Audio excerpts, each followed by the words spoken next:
بسم الله الرحمن الرحيم.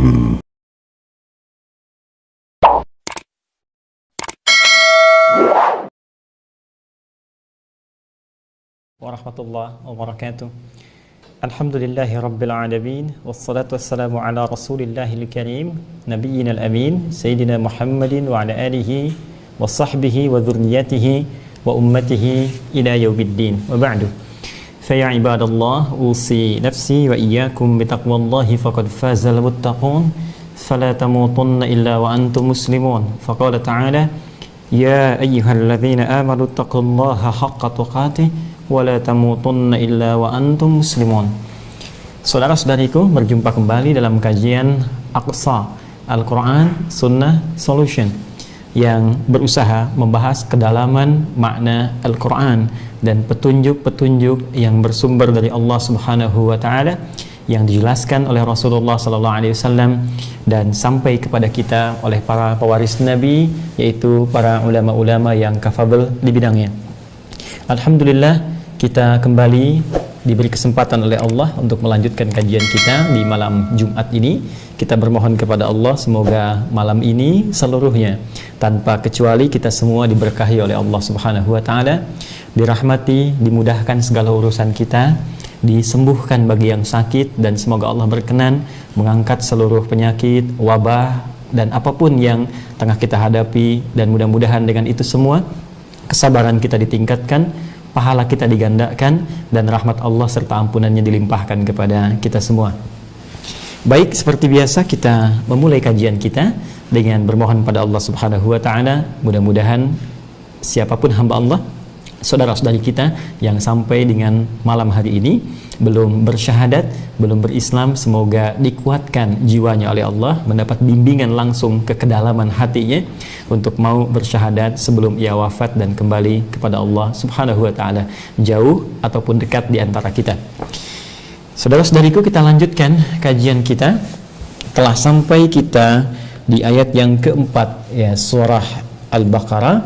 Setelah kita tuntaskan pembahasan Al-Fatihah, kemudian dilanjutkan rincian di surah Al-Baqarah ayat pertama, kedua, ketiga, dan kemudian di pertemuan yang lalu, 2 pekan yang lalu, karena pekan yang lalu kita sempat libur dan kita lanjutkan di kajian malam berikutnya dengan tema yang khusus, sampai di ayat yang keempat pada bagian walladzina yu'minuna bima unzila ilaik. Dan di antara instrumen takwa yang menjadikan insan beriman bisa mengupgrade kekuatan takwanya untuk mendapatkan segala fasilitas-fasilitas eksklusif dari Allah Subhanahu wa taala, berupa kemudahan dalam beraktivitas, solusi dalam menghadapi setiap problematika kehidupan, rezeki yang datang tak diduga, kebahagiaan yang sangat didambakan, ilmu pengetahuan yang ingin ditingkatkan, bahkan harapan-harapan untuk menunaikan puncak ibadah yang seluruhnya bersumber dari takwa. Wa may yattaqillaha yaj'al lahu makhraja wa yarzuqhu min haitsu la yahtasib. Siapa yang mampu meningkatkan ketakwaannya kepada Allah, maka Allah berjanji akan meringankan beban hidupnya, mendatangkan solusi dari setiap problem yang ia alami, menghadirkan rizki bahkan dari sisi yang tidak diduga. Demikian pernyataan Allah langsung ditegaskan di Quran surah ke-65 itu, di akhir ayat kedua, di awal ayat ketiga. Demikian juga Allah berfirman, wattaqullaha la'allakum tuflihun. Bertakwalah kalian kepada Allah supaya hidup kalian bahagia. Itu ada di Quran surah kedua Al-Baqarah di akhir ayat 189. Demikian Allah menegaskan di akhir ayat 282 surah Al-Baqarah itu, wattaqullaha wa yu'allimukumullah. Tingkatkan takwamu kepada Allah, dan dengan itu Allah akan memberikan tambahan-tambahan pengetahuan.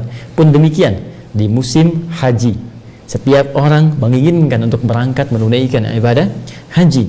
Maka jika Anda ingin berbekal sebagai persiapan, Allah memberikan isyarat, satu kedalaman, bekal terbaik di antara sekian banyak orang menyiapkan materi. Kata Allah, ada cara yang lebih cepat, yaitu menyiapkan takwa. Quran surah kedua ayat 197. Al-hajju ashhurum ma'lumat, faman farada fihinna al-hajja fala rafatha wala fusuqa wala jidala fil hajj wa ma taf'alu min khairin ya'lamhu Allah wa tazawwadu fa inna khairaz zadi taqwa. Jadi takwa esensi segala kemuliaan. Takwa adalah sumber segala kebahagiaan. Takwa ialah puncak dari setiap capaian-capaian kebaikan. Jika seorang hamba bertanya bagaimana caranya meningkatkan takwa, maka aneka pertemuan yang lalu telah kita uraikan dengan sangat detail bagaimana Allah memberikan jalan berupa petunjuk yang sangat tegas dan jelas. Alladzina yu'minuna bil ghaib. Instrumen pertama adalah mantapkan amalan hati kita untuk beriman yakin tanpa ragu kepada Allah walaupun tak nampak dalam pandangan kita saat hidup di bumi ini. Kemudian lanjutkan wa yuqimunas shalah. Lalu upgrade amalan hati ini dengan dibuktikan melalui amalan fisik.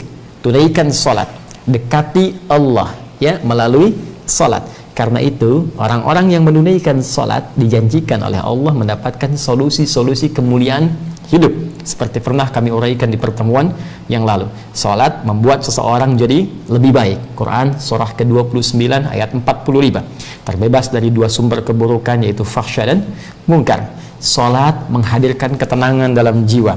Ya, Quran surah ke-13 ayat 28 ditafsir dengan Quran surah ke-20 ayat ke-14. Salat juga dapat mempercepat pengabulan doa seperti Nabi Zakaria bermohon dalam salatnya dan dikabulkan seketika. Quran surah ketiga di ayat 38 sampai 39. Demikian selanjutnya. Lalu upgrade lagi ya, setelah amalan hati, amalan fisik, upgrade amalan harta.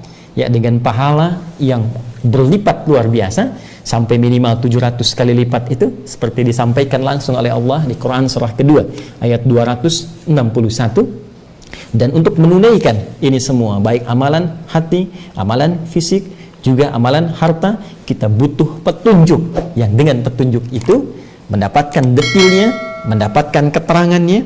Jadi bukan sekedar detail disampaikan, tapi juga tahapan-tahapan amalannya diuraikan. Ini yang harus kamu kerjakan, ini kurikulumnya. Kalau ada sholat, ini jenis-jenis sholatnya. Lalu manfaatnya apa? Ini disebutkan langsung oleh Allah. Yang sholat fardu, manfaatnya demikian.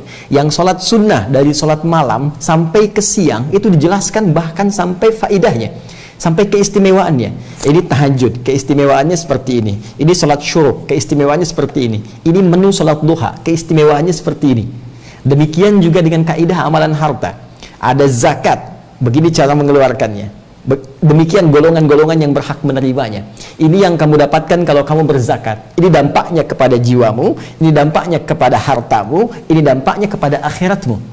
Demikian diturunkan lagi menu lanjutannya. Ini ada yang sunnah berupa infak. Ini golongan-golongan prioritas kalau kamu ingin berinfak. Demikian cara berinfaknya. Begini ukurannya.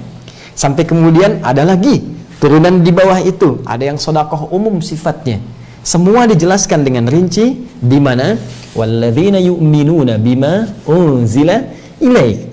Ya, pada bagian keempat Allah memberikan statement yang sangat jelas, dan orang-orang yang ingin mengupgrade ketakwaannya itu, maka mereka yakin tanpa ragu untuk mengamalkan seluruh petunjuk Allah yang diturunkan kepadamu, duhai Muhammad sallallahu alaihi wasallam. Kita berhenti di pembahasan ini pada pertemuan yang lalu.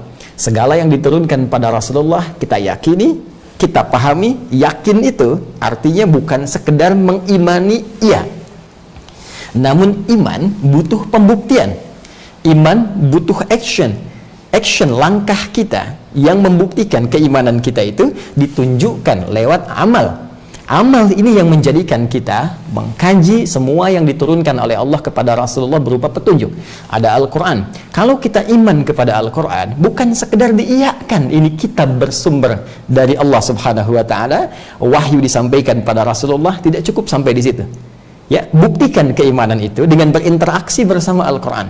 Buka, baca, belajar cara membacanya, supaya Anda dengan pelajaran itu bisa memahami isinya.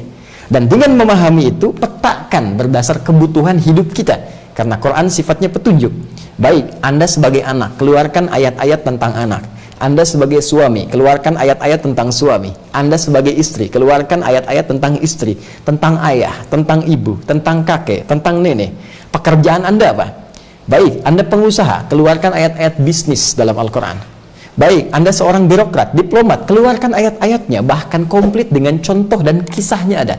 Dari kalangan nabi sampai orang-orang soleh, dari yang paling baik sampai yang paling buruk, dari yang banyak beramal soleh, ya, seperti para nabi Musa, Harun, Zakaria, Yahya, sampai puncaknya Nabi Muhammad SAW, sampai yang beramal salah, dari provokator yang luar biasa, ya, baik semisal contoh misalnya Abu Lahab juga dengan istrinya, ada Abu Jahal, sampai ke titik orang yang paling membangkang dan mengaku Tuhan seperti Fir'aun dan bala tentara serta koleganya. Contohnya lengkap semuanya. Hadirkan petunjuknya, kemudian baca penjelasannya, uraiannya, supaya tidak kita tafsirkan sendiri. Maka uraian dari itu nampak lewat petunjuk as-sunnah, dari hadis-hadis Nabi SAW yang telah diklasifikasikan oleh para ulama kita yang kami jelaskan di pertemuan yang lalu. Keluarkan berdasar kebutuhan. Jika Anda ingin kebutuhan yang kompleks, cari kitab Al-Jami'. Saya tunjukkan kemarin seperti Sahih Al-Bukhari, Sahih Muslim. Ingin masuk ke dalam tatanan fiqih, ya, ambil kitab Sunan. Baik, Sunan Abu Daud, Sunan At-Tirmidzi, Sunan An-Nasai. Anda ingin belajar tentang rumusan dari sahabat-sahabat Nabi. Saya ingin seperti Sayyidah Aisyah bagi yang perempuan. Saya ingin seperti Ibnu Abbas bagi anak-anak yang mau belajar. Cari kitab Musnad, ya, Musnad seperti Musnadnya Imam Ahmad misalnya. Keluarkan rawinya, pelajari di situ. Demikian cara kita belajar dengan mengumpulkan semua itu yang bersumber dari kitab-kitab yang dituliskan oleh para ulama sampai kepada kita dan dijelaskan oleh para ulama-ulama kita yang tersambung sanad keilmuannya sampai kalau ditelusuri bersumber pada Rasulullah Sallallahu Alaihi Wasallam. Itulah semua yang diturunkan pada Rasulullah, baik Al-Quran, baik juga hadis yang menjadi, ya, pedoman kehidupan sehingga disebut dengan sunnah, jalan hidup itu. Karena itu hanya di Islam, saya tegaskan sekali lagi, ya, hanya di Islam Anda temukan pedoman beraktivitas dari mulai bangun tidur sampai dengan tidur lagi, dari masalah yang sederhana sampai yang kompleks. Coba Anda bayangkan, dari masalah bangun tidur itu kan sederhana, tapi karena dia punya nilai di sisi Allah, diberi petunjuk. Kalau nggak ada nilainya mungkin diabaikan. Di Islam semua punya nilai. Di Islam waktu dihargai, sedetik pun mesti punya nilai. Ya, setiap waktu yang kita gunakan untuk beraktivitas disebut asr namanya. Al-waqtul ladzi yu'asiruna fahuwa asrun. Ya, waktu yang kita gunakan untuk beraktivitas yang kita hadapi itu asar. Itu punya nilai. Setiap detiknya, setiap momentumnya. Pagi, siang, sore, malam itu asrun. Sekarang pun asrun. Kata Al-Qur'an itu berharga, ya. Waktu sangat berharga. Saking berharganya jangan sampai nggak punya nilai. Karena itu orang-orang yang mengabaikan waktu sehingga tidak punya aktivitas yang baik dengan waktu itu disebut rugi oleh Al-Quran. Bahkan turun satu surah khusus untuk menyinggung itu semua. Quran surah ke-103. Wal 'asr. Ya, aku bersumpah kata Allah demi modal waktu yang diberikan pada manusia untuk beraktivitas. Manusia yang menjalani aktivitas, nama spesifiknya dalam bahasa Arab yang kemudian bahkan dijadikan diksi dalam Al-Quran bernama Al-Insan. Masih ingat? Dalam kajian dulu yang pernah saya terangkan, ya, Sitama, ada Bashar, ada Ins, ada Insan, ada Anas, ada Bani Adam. Insan disebutkan oleh Al-Quran untuk menunjuk totalitas aktivitas manusia. Innal insana lafi khusr. Sungguh setiap manusia yang beraktivitas itu memanfaatkan waktu dari bangun tidur sampai tidur lagi, ada yang berpotensi rugi karena tak mampu memanfaatkan waktu dengan baik. Illalladzina amanu wa amilus salihat, kecuali orang-orang yang beriman karena yakin kepada Allah, dia lihat petunjuk Allah, dari petunjuk itu dia tenun sebagai pedoman untuk mencari aktivitas yang baik yang disukai oleh Allah Subhanahu wa taala. Aktivitas baik yang disukai oleh Allah disebut dengan apa? Amal saleh. Jadi itulah Al-Quran, itulah Al-Hadis, Sunnah, jalan hidup, kemudian didasari dengan pengetahuan dan hikmah berupa akhlak. Itu yang kita ikuti. Sebelum kita masuk pada bagian lanjutannya, sekarang kita cek dulu sampai dengan malam ini berapa dari tuntunan ini yang sudah bisa kita maksimalkan. Minimal kita keluarkan 4, ya. Al-Quran, ayo, hari ini sudah berapa ayat kita mengaji, ya. Kami sudah riset, berusaha menjadikan pribadi kita Qurani sampai kita hadirkan Mushaf At-Taisir itu yang sudah mulai dibagikan. Kita bikin programnya sehingga kita bisa belajar dengan baik dari bacaan, hafalan sampai nanti ke pendalaman tafsirnya dengan izin Allah Subhanahu wa taala. Tapi sederhana, sampai malam ini, tadi saja dari bangun sampai sekarang, berapa ayat yang sudah dibaca? Ya. Sudahkah kita mengeluarkan kurikulum hidup dari Al-Quran sesuai dengan apa yang sedang kita lakukan dan rencana-rencana kehidupan kita? Ya, hadisnya, sunnahnya, berapa banyak yang sudah kita keluarkan untuk disandingkan dengan Al-Quran sebagai program kehidupan kita? Ini surat tentang rumah tangga, apa hadisnya? Ya, apa capaiannya sampai dengan hari ini? 2 pekan kita dari pengajian yang lalu, sampai 2 pekan ini berapa yang sudah dikeluarkan? Awas, hati-hati. Jangan-jangan ilmunya baru sampai kepada dengar, simpan, tapi belum menjadi amal. Kita teruskan supaya bisa berfaedah dan membawa manfaat dalam kehidupan kita. Belajar, pasti, insya Allah dapat pahala sepanjang ikhlas diniatkan karena Allah. Tapi diamalkan, menambah pahala lagi, sehingga keberkahannya terbawa sampai kita kembali kepada Allah Subhanahu wa ta'ala. Baik, Quran, hadis. Al-Quran bisa dihafal, hadis tidak menuntut hafalan. Jadi hadis itu lebih pemahaman. Karena itu satu riwayat dari Nabi bisa diriwayatkan sampai ke kita menjadi puluhan, ya, puluhan bentuk kalimat walaupun substansinya sama. Ya, kalimat itu bisa beda-beda, redaksinya bisa A, bisa B, bisa C, tapi substansinya bisa serupa, ya, bisa sama. Itu hadis, karena hadis tidak menuntut hafalan lafaz tapi pemahaman. Sepanjang kita paham boleh diriwayatkan dengan makna. Al-Quran tidak, lafaz dan makna. Baik, lanjut yang ketiga, evaluasi ketiga, pengetahuan. Sampai dengan hari ini, berapa banyak kita mengamalkan petunjuk Al-Quran untuk menambah wawasan kita? Ayo, hari ini berapa jam, berapa kali Anda baca? Apa capaian yang ingin ditambah? Pengetahuan apa yang sedang kita kembangkan? Wawasan apa yang sedang kita luaskan? Ya, tidakkah Anda lihat di Al-Quran banyak ayat memotivasi kita untuk banyak menambah pengetahuan? Wahyu pertama, Iqra, bacalah. Berapa banyak Anda baca sampai saat ini? Apa yang Anda baca? Manfaat apa yang Anda dapatkan? Koleksi buku-buku. Ya, datang ke toko buku, bawa. Apa yang sedang Anda kerjakan? Riset. Ya, di Quran banyak petunjuk tentang riset. Nadhara itu riset. Lihat, perhatikan, analisis. Afala yanzuruna ilal ibili kaifa khuliqat? Ya, wa ilal samai kaifa rufi'at, wa ilal jibali kaifa nusibat, wa ilal ardi kaifa sutihat. Apa Anda nggak pernah riset bagaimana hewan seperti unta diciptakan? Riset.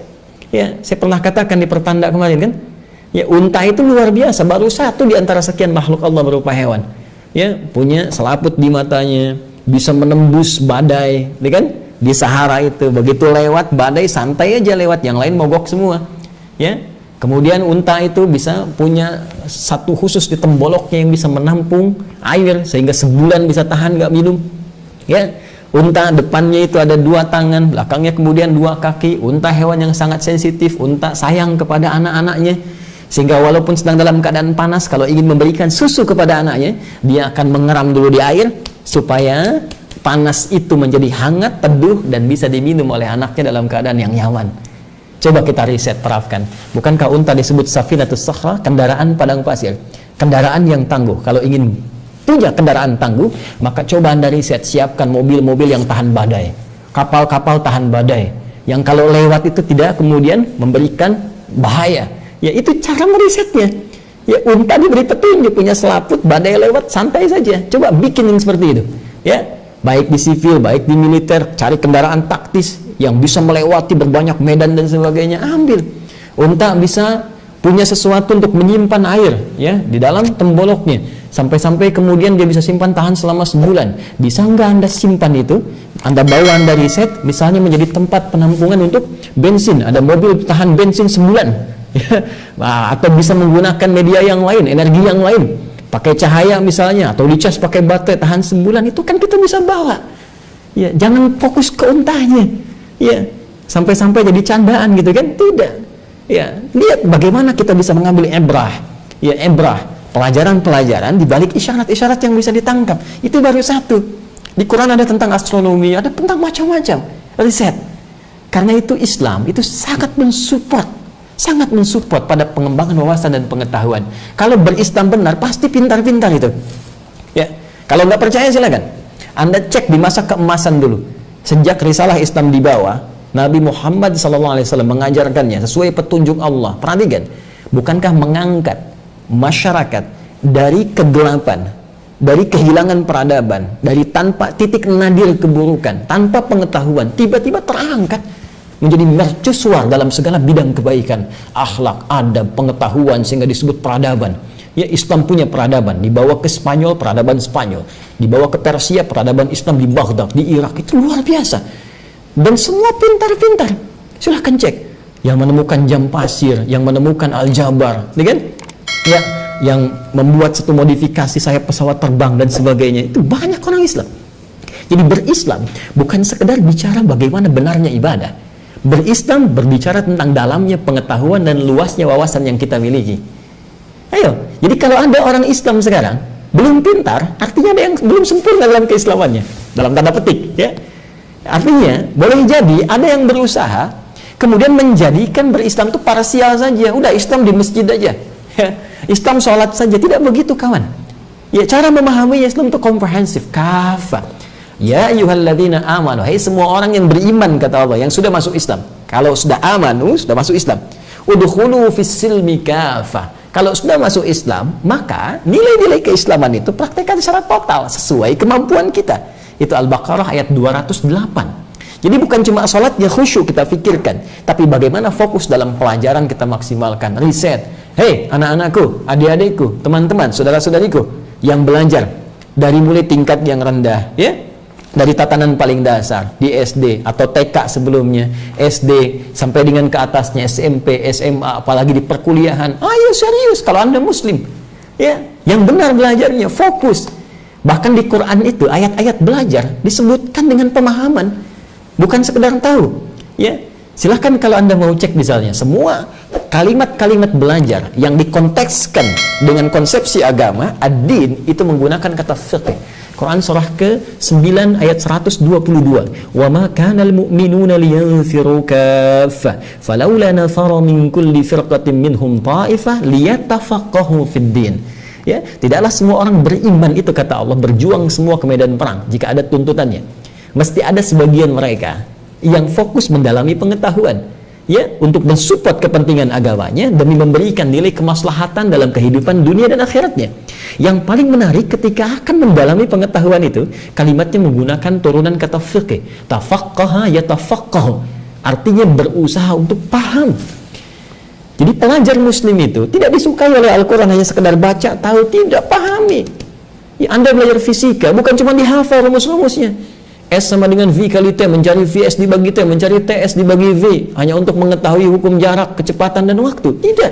Harus pahami kenapa jadi begini. Dari mana T ini? Kenapa V ini? Kenapa S begini? Lalu terapkan pada hukum agama. Ya, bagaimana menerapkannya? Hukum jamak, hukum qasar. Ya, berapa jarak yang bisa diqasar? Baik, di atas 82 km. 82 km, kalau kecepatannya ditambah, V-nya ditambah, waktunya kan jadi berkurang. Nyampainya lebih cepat, apakah pantas masih dijawab? Tuh. Jadi seperti itu cara berpikirnya. Buah kulah itu volumenya berapa sih? Berapa banyak? Anda musim haji, mau mikot, gelombang kedua. Baik, ada yang mengatakan mikotnya di atas pesawat. Sekarang kecepatan pesawat berapa? 800 km, 850 km per jam. Kebayang? Ya, baru Anda bis, kemudian langsung lewat. Ya, bertemu nggak? Ya, antara tempat dengan waktunya. Itu solusinya bagaimana? Ini kan perlu kita renungan. Kalau tidak baca, sulit kita menerapkan kaidah itu, bahkan dalam konteks kehidupan beragama. Maka saya sangat punya keyakinan, passion apapun, Anda arsitek, Anda fisikawan, Anda astronom, Anda ahli matematik, matematikawan, Anda seorang ahli kimia, Anda seorang ahli apapun, kalau benar muslim, pasti akan jadi seorang yang hebat di bidangnya. Karena Islam yang Anda peluk mengarahkan kepada nilai-nilai kemuliaan yang tinggi. Jelas. Tapi yang paling dahsyat, belum tuntas sempurna keislaman seseorang hanya pada aspek yang ketiga ini. Bahkan kalau dia hafal Quran, hafal hadis, tahu ayatnya, tahu hadisnya, diterapkan jadi ahli matematika juga, ahli fisika juga, hebat nih tiga. Belum ada yang keempat, belum sempurna. Apa itu? Akhlak. Akhlak. Bahkan saking pentingnya ini, ya, saya pernah katakan, Nabi Ibrahim berdoa dan Nabi Ismail alaihi wassalam, keduanya berdoa kepada Allah supaya nanti Rasulullah SAW, Nabi Muhammad SAW yang diutus dari kalangan orang-orang Mekah, beliau menyebutnya mohon utus seorang Rasul spesial yang lahir dekat Ka'bah ini. Tidak ada Rasul yang lahir dekat Ka'bah kecuali Rasulullah Muhammad SAW. Quran surah kedua ayat 129. Rabbana wa ba'ath fihim rasulan minhum. Ya Allah, mohon nanti utus seorang rasul dari kalangan mereka sekitaran masyarakat yang nanti beraktivitas dekat Ka'bah ini, dekat Ka'bah. Karena Ka'bah itu mulia, maka Rasul yang lahir pun termulia. Karena Rasulnya istimewa, maka mohon ya Allah, lahirkan dia, tetapkan tempat lahirnya di tempat yang paling istimewa. Tempat paling istimewa Ka'bah, rumah pertama yang dibangunkan untuk manusia. Quran surah ketiga ayat 96 sampai 97 itu. Inna awwala baitin wudi'a lin-nasi lalladzi bi Bakkata mubarakah. Sungguh rumah pertama yang dibangunkan untuk manusia yang berada di area Mekkah yang diberkahi itu. Siapa? Rasulullah Muhammad sallallahu alaihi wasallam. Yatslu alaihim ayatika wa yu'allimuhumul kitaba wal hikmah wa yuzakkihim. Yang nanti ya Allah mohon berikan misi kepadanya menyampaikan ayat-ayatmu, wahyu darimu, mengajarkan itu lewat petunjuk-petunjuknya yang engkau tunjukkan kepadanya, kitab, sunnah. Dan kemudian wal hikmah, hikmahnya tadi diantaranya pengetahuan, wa yuzakkihim, tuh ya, tazkiyatun nafas yang mengarah kepada akhlak. Bayangkan Nabi Ibrahim, Nabi Ismail menempatkan akhlak di urutan keempat, ya. Tapi apa jawab Allah? Ya, ketika mereka menutup innaka antal azizul hakim, sungguh engkau yang maha agung, yang maha bijak dalam menetapkan itu semua, dijawab nanti di Al-Baqarah ayat 151. Yuzakkihim ditempatkan urutan 4 dalam doa Nabi Ismail, doa Nabi Ibrahim alaihi wassalam, tapi oleh Allah kemudian ditempatkan pada urutan kedua setelah Al-Quran, setelah ayat, setelah wahyu. Di ayat 151 Al-Baqarah Allah menjawab, kama arsalna fikum rasulan minkum yatslu alaikum ayatina wa yuzakkikum wa yuallimukumul kitaba wal hikmah wa yuallimukum ma lam takunu ta'lamun. Itu keistimewaan Nabi Muhammad sallallahu alaihi wasallam. Diminta 4 dijawab 5. Jadi Nabi Muhammad itu sangat spesial. Diminta 4, Nabi Ibrahim, Nabi Ismail minta 4, kan? Ayat, kitab, ya. Rabbana wab'ats fihim rasulan minhum yatlu 'alaihim ayatika, ayat, wa yu'allimuhumul kitab, Al-Qur'an, hadis, ya, wal hikmah, hikmah, wa yuzakkihim, 4. Innaka antal azizul hakim. Dijawab 5. Kama arsalna fikum rasulan minkum yatlu 'alaikum ayatina, ayat, wa yuzakkikum, tazkiyatun nafas, akhlak, wa yu'allimukumul kitab, sunnah, wal hikmah, wa yu'allimukum ma lam takunu ta'lamun, dan mengajarkan apa yang belum kalian ketahui. 5 spesial. Nanti kalau sudah masuk kepada ayat yang lain, saya jelaskan lagi keutamaan Nabi Muhammad dibanding Nabi Musa apa, Nabi Isa apa, itu spesial, langsung, bahkan sebagian secara tepat, bahkan tidak tersirat lagi, tersurat, disebutkan jelas keutamaannya. Ditempatkan nomor 2, ya, wa yuzakkikum, ya, dan Nabi diutus diberikan misi untuk bisa membimbing umatnya, membimbing manusia untuk bisa membersihkan jiwanya. Kalau jiwa bersih, baik, maka yang keluar dari seluruh anggota tubuh kita adalah nilai kebaikan. Ya, hatinya bersih, maka dari hati ini masuk ke mata pandangan bersih, masuk ke telinga pendengaran bersih, masuk ke mulut kata-kata bersih. Ini kuncinya di sini, di hati, di jiwa. Ya, itu seperti teko. Jadi kalau isinya susu, keluar susu di mulutnya. Ya, kalau isinya kopi, ya keluar hitam. Demikian kalau isinya, pulsa hatinya ini baik, yang keluar baik. Tapi kalau pulsa hatinya buruk, yang keluar itu ya komunikasi yang buruk. Ya, dari seluruh anggota tubuhnya. Karena itu akhlak punya peranan yang penting. Awas, hati-hati. Hati-hati. Anda sukses dengan pengetahuan Anda sukses dengan harta Anda sukses dengan kedudukan Anda, tapi tak punya akhlak, bisa rendah kedudukan kita di hadapan Allah Subhanahu wa taala. Ya, terlampau banyak kata-kata bijak disusun untuk menunjukkan ketinggian akhlak. Ya, runduk seperti padi, semakin berilmu semakin tunduk dan sebagainya. Tapi Al-Quran hanya punya satu kosakata untuk menunjukkan itu. Apakah sampai dengan malam ini akhlak kita sudah kita koreksi? Bagaimana hubungan dengan orang tua? Jangan-jangan ikut taklim bagus, tapi dengan orang tua ada masalah yang belum tuntas. Hubungan di keluarga dengan pasangan hidup, suami dengan istri, istri dengan suami, dengan anak-anak, demikian selanjutnya. Dan yang paling penting, hubungan kita dengan Allah Subhanahu wa ta'ala. Hubungan dengan manusia ada masalah, kita mesti cari jalan keluar, banyak jalannya. Dengan Allah bermasalah, Anda mau lari kemana? Jelas ya? Nah, kalau sudah jelas, ini mohon izin saya sedikit perpanjang mukaddimahnya, karena nanti sampai di sini, ini pokok utama yang menjadi titik awal, ya, landasan aktivitas kita dalam menjadikan semua yang Allah telah tetapkan tadi, 4 poin tadi sebagai landasan kehidupan yang benar. Selanjutnya, mari kita lihat bagaimana Allah memberikan satu informasi yang sangat dalam, wawasan yang sangat luas, yang membuat kita semakin tampak elegan dalam menjalani kehidupan dunia dan penuh kepercayaan, penuh kebahagiaan saat pulang kembali kepada Allah Subhanahu wa taala. Kita teruskan ayatnya. Saya baca kembali ayat 4. Walladzina yu'minuna bima unzila ilaik, dan orang-orang yang ingin mengupgrade instrumen takwanya itu, yaitu orang-orang yang mampu mewujudkan keyakinan paripurnanya terhadap semua apa yang diturunkan oleh Allah kepadamu Muhammad sallallahu alaihi wasallam, dan mengamalkan isinya baik berupa Al-Qur'an, As-Sunnah, Al-Hikmah ataupun akhlak. Kemudian wama unzila min qablik wa bil akhirati hum yuqinun, dan segala yang telah diturunkan kepada rasul-rasul sebelummu, ya. Jadi ini nanti ada yang diwakili menggunakan kata min qablik, min qablnya sebelum, kaknya engkau, ini menunjuk kepada rasul, ya. Dia ada kalimat yang ini dalam gramatikal bahasa Arab, ya, dihilangkan kalimat ini untuk meringkas, untuk memudahkan, ya. Jadi ini uslub, gaya bahasa, ya, bahasa yang tinggi dalam bahasa Arab, sehingga tidak harus mencantumkan kalimat-kalimat yang panjang di sini. Wa ma unzila min qablik, dan semua yang diturunkan, ya, kitab-kitab yang diturunkan kepada rasul-rasul sebelum, wa bil akhirati hum yuqinun, dan terhadap segala keterangan yang berlaku di akhirat, tentang akhirat, berupa surga, berupa neraka, berupa janji Allah, berupa hisab, berupa segala ketetapan Allah Subhanahu wa taala, mereka meyakininya tanpa ragu. Pertanyaan, kenapa Allah tidak cukupkan saja pada kalimat walladzina yu'minuna bima unzila ilaik? Dan orang yang mengupgrade takwa itu adalah orang-orang yang meyakini secara sempurna dan mengamalkan segala yang diturunkan kepada Muhammad. Cukup. Ya. Kenapa ada kalimat wa ma unzila min qablik, dan segala yang diturunkan, meyakini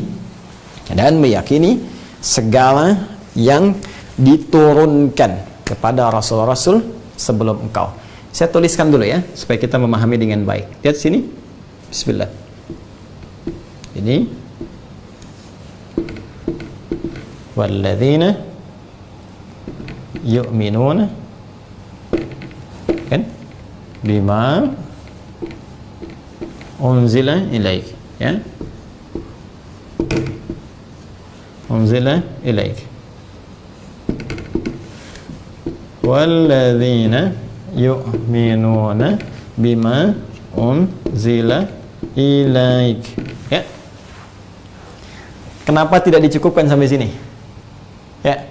Padahal inti dari semua pedoman yang menjadi acuan dasar aktivitas kita di dunia sampai kembali kepada Allah, itu kan petunjuknya sampai sini. Yang sempurna, kan? Jadi semua yang diwahyukan pada Nabi Muhammad SAW, bukankah itu semua adalah penyempurna wahyu-wahyu yang pernah disampaikan kepada seluruh nabi dan rasul sebelum Rasulullah SAW? Kan? Sampai di sini pun, kalau hanya dijadikan sebagai pedoman beraktivitas untuk menerapkan tuntunan agama dalam konteks beribadah kepada Allah, tuntas. Yang paling menarik, apa hikmah di balik firman Allah? Kita teruskan. Wa ma unzila min qablik. Min qablik. Dan juga meyakini, mengimani semua. Di sini isim mausulnya menunjuk kepada benda, sifatnya holistik, luas, komprehensif, tanpa batas. Semua, ya, segala petunjuk yang pernah diturunkan, diwahyukan, ya, min qablik, pada rasul-rasul sebelum engkau Muhammad sallallahu alaihi wasallam. Di sini kita punya 3 bahasan dasar utama. 1, mengapa hadir keterangan ini, atau lebih tepatnya apa hikmah, ya. Kalau mengapa hadir, karena Allah berfirman, selesai jawabannya, gitu kan. Tapi kalau kita berkata apa hikmah dari firman Allah, gitu kan, Allah ini yang dimaksudkan, hikmahnya apa? Padahal tadi sampai sini pun kita bisa merasa cukup untuk mengamalkan karena jelas petunjuknya. Mengapa ini penting hadir? Kedua, apakah semua yang diwahyukan kepada nabi-nabi sebelumnya memiliki hukum yang sama dengan yang diwahyukan pada Nabi Muhammad SAW? Ya, perhatikan baik-baik. Semua yang diwahyukan pada Nabi Muhammad, baik berupa Al-Quran sebagai firman Allah Subhanahu wa Ta'ala, As-Sunnah, kumpulan hadis-hadis Nabi yang menjelaskan isi Al-Quran, hikmah, ya, baik berupa pengetahuan, ilmu, ataupun juga akhlak. Ini memiliki hukum, perhatikan baik-baik, hukum iman yang kemudian dibuktikan, dipraktekkan lewat amal, ya, amal saleh. Jadi ketika ada instruksi dalam Al-Quran, wa aqimus sholat, tunaikan sholat, dijelaskan oleh As-Sunnah, begini cara sholatnya, lalu diterangkan hikmahnya. Dengan sholat itu pengetahuan menjadi luas, akhlak kita muncul, terbebas dari perbuatan keji dan mungkar, hati tentram, iman kita lalu diamalkan petunjuk sholat ini. Jadi beriman kepada apa yang diturunkan pada Rasulullah SAW dari semua ini menuntut bukan sekedar yakin tapi amal. Sekarang pertanyaannya, apakah semua yang diturunkan kepada Rasul-Rasul sebelum Nabi Muhammad SAW memiliki hukum yang sama? Artinya, apakah kita juga diminta iman, ya, kepada kitab-kitab yang diturunkan, petunjuk-petunjuk yang diturunkan kepada nabi-nabi sebelum Nabi Muhammad SAW? Nabi Ibrahim alaihissalam. Kita ambil contoh yang paling populer, Nabi Musa alaihissalam, Nabi Isa alaihissalam. Misal, ini yang paling populer. Nanti di sela-selanya ada Nabi Daud misalnya, kan? Kita taruh di sini misal. Ya, lihat sini, fokus baik-baik. Teman-teman sekalian, Ibrahim alaihissalam menerima kitab berupa lembaran-lembaran, ya, petunjuk-petunjuk dari Allah. Di Al-Quran diabadikan bahkan di surah ke-87. Ya, Al-A'la ayat 19, penutup ayatnya suhufi Ibrahim wa Musa. Ada suhuf Ibrahim. Jadi Ibrahim alaihissalam menerima petunjuk berupa suhuf, ya. Baik. Nabi Musa demikian, Nabi Daud demikian, Nabi Isa demikian. Apa kitab-kitab mereka? Kemudian apakah hukumnya sama persis dengan ini, iman dan mengamalkan isinya? Atau ada hal lain yang perlu kita uraikan? Kita akan lanjutkan setelah menunaikan sholat isya berjamaah. Tiba adzan isya, kita jawab, kita sholat, kita berdoa, kita lanjutkan bahasan kita. Allahu Akbar, Allahu Akbar. Subhanakallahumma bihamdika asyhadu an la ilaha illa anta astaghfiruka wa atubu ilaik. Assalamualaikum warahmatullahi wabarakatuh. Bismillahirrahmanirrahim. Assalamualaikum warahmatullahi wabarakatuh. Alhamdulillah wassalatu wassalamu ala Rasulillah wa ala alihi wa sahbihi wa man wala wa ba'du.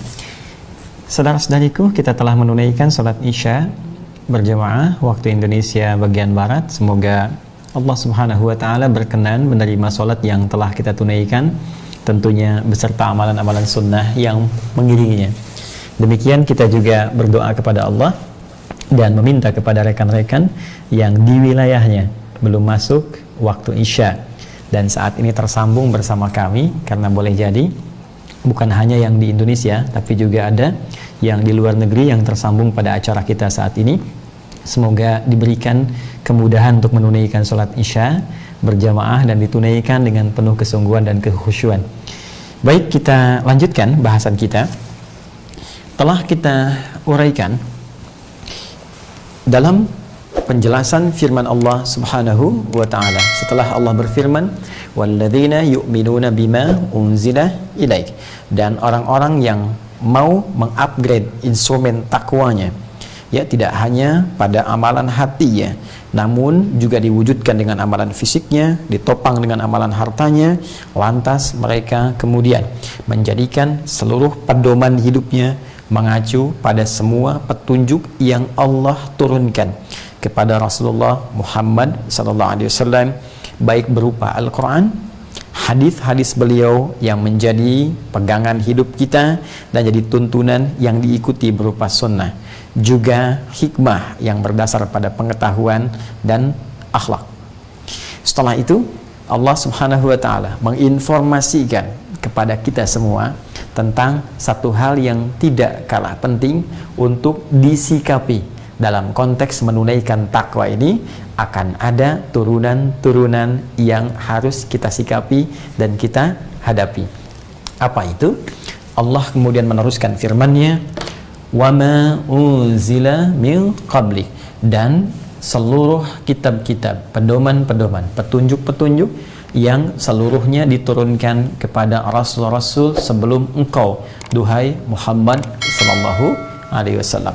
Telah kita uraikan tadi ada 3 persoalan, ya 2 sudah kita bentangkan, tinggal 1 kemudian kita sempurnakan. Pertama tentang hikmah dari firman Allah Subhanahu wa taala dari ayat ini, wa ma unzila min qablik. Apa hikmahnya kalimat ini muncul setelah lengkap pedoman diuraikan kepada kita untuk mengikuti seluruh tuntunan yang diberikan kepada Rasulullah Muhammad sallallahu alaihi wasallam. Kemudian, apakah hukum mengimani dan mengamalkan Al-Quran, Sunnah, hikmah, akhlak, semua yang dituntunkan oleh Rasulullah itu memiliki hukum yang sama berupa iman dan amal terhadap seluruh tuntunan itu bagi seluruh kitab-kitab yang diturunkan kepada Rasul-Rasul sebelum Nabi Muhammad sallallahu alaihi wasallam. Tadi kita berhenti dengan mencontohkan ya Rasul-Rasul dan kitab-kitab dimaksud seperti Nabi Ibrahim, Abul Anbiya, bapak para nabi, ya, kakek moyang para nabi, kakek moyang manusia, Nabi Adam alaihi salam. Karena itu seluruh manusia ya sampai dengan berakhir itu setelah Adam alaihi salam disebut Bani Adam, sehingga Nabi Adam memiliki gelar Abul Bashar, ya bapak seluruh manusia. Nabi Ibrahim alaihissalam, anak keturunannya bahkan dari 2 istri beliau yang mulia, Sayyidah Sarah, Sayyidah Hajar alaihi wassalam, menurunkan generasi kenabian ya dari Sayyidah kemudian Hajar turun Nabi Ismail alaihissalam sampai ke Nabi Muhammad SAW puncaknya.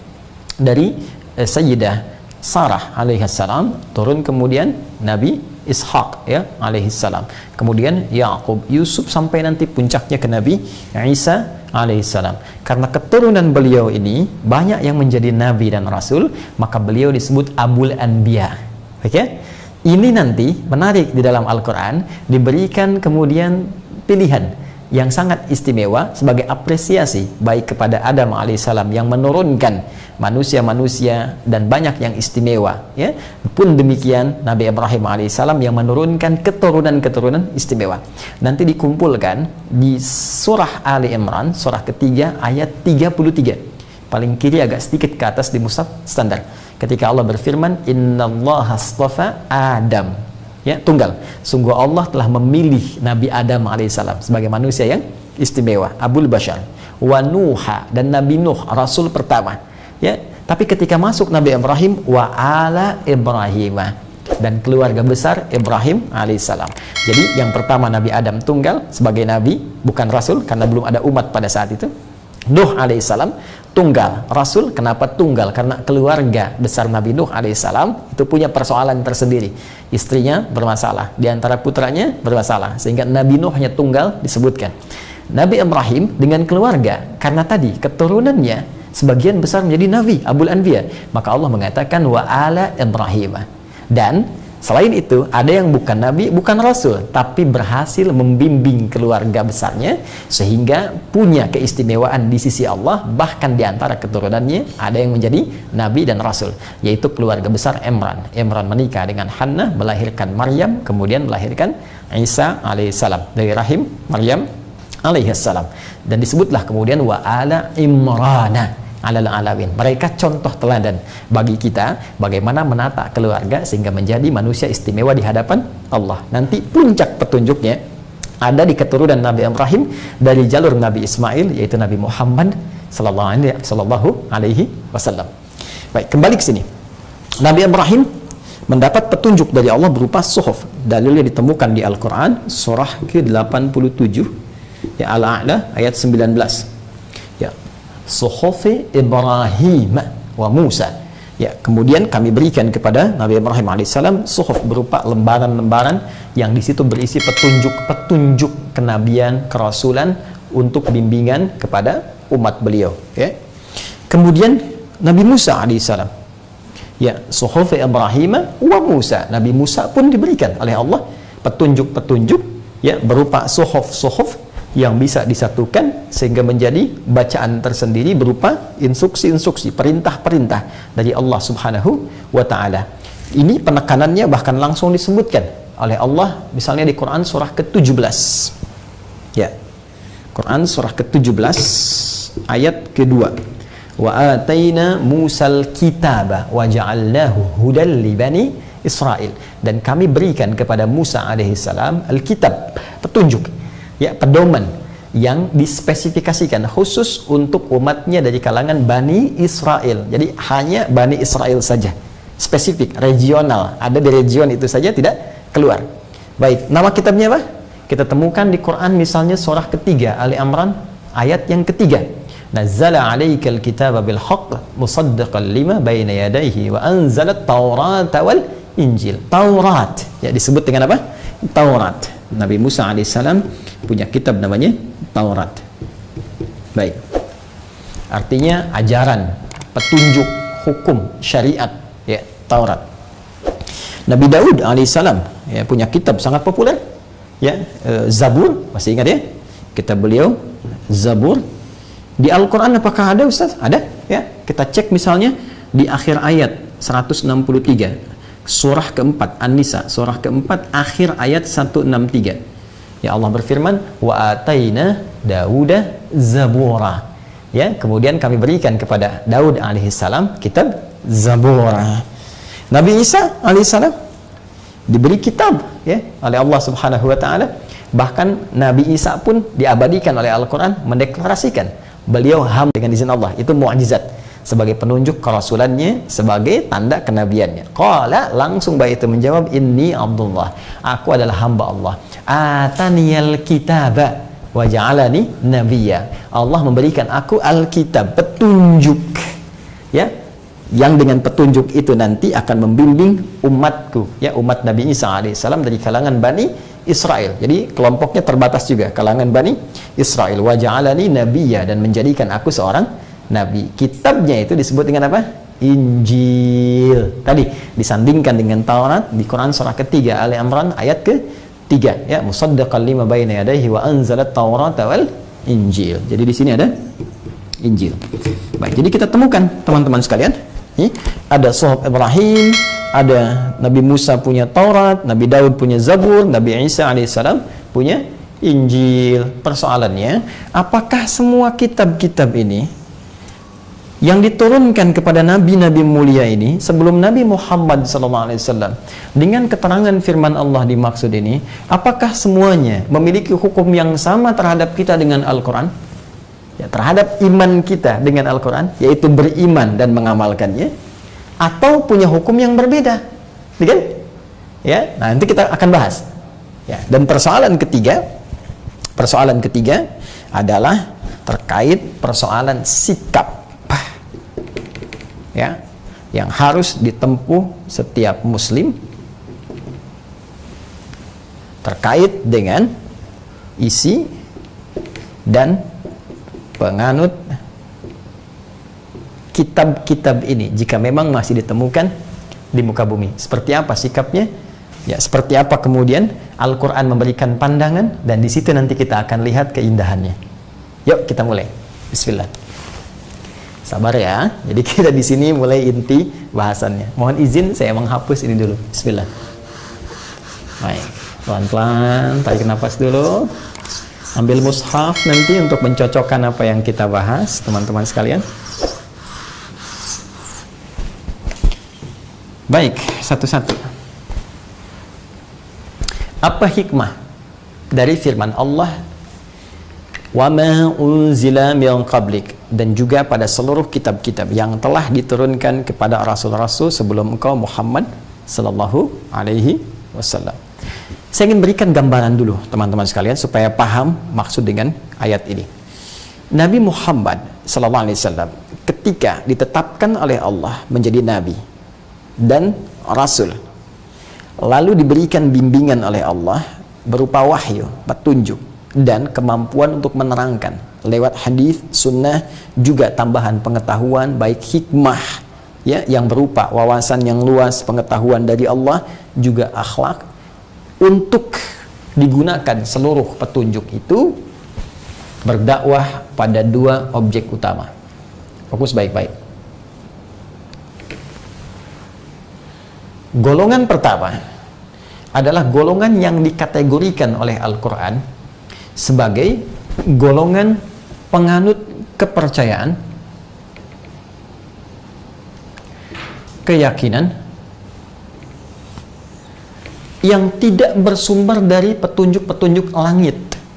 Langit bahasa Arabnya sama. Segala yang terkait dengan langit disebut samawi.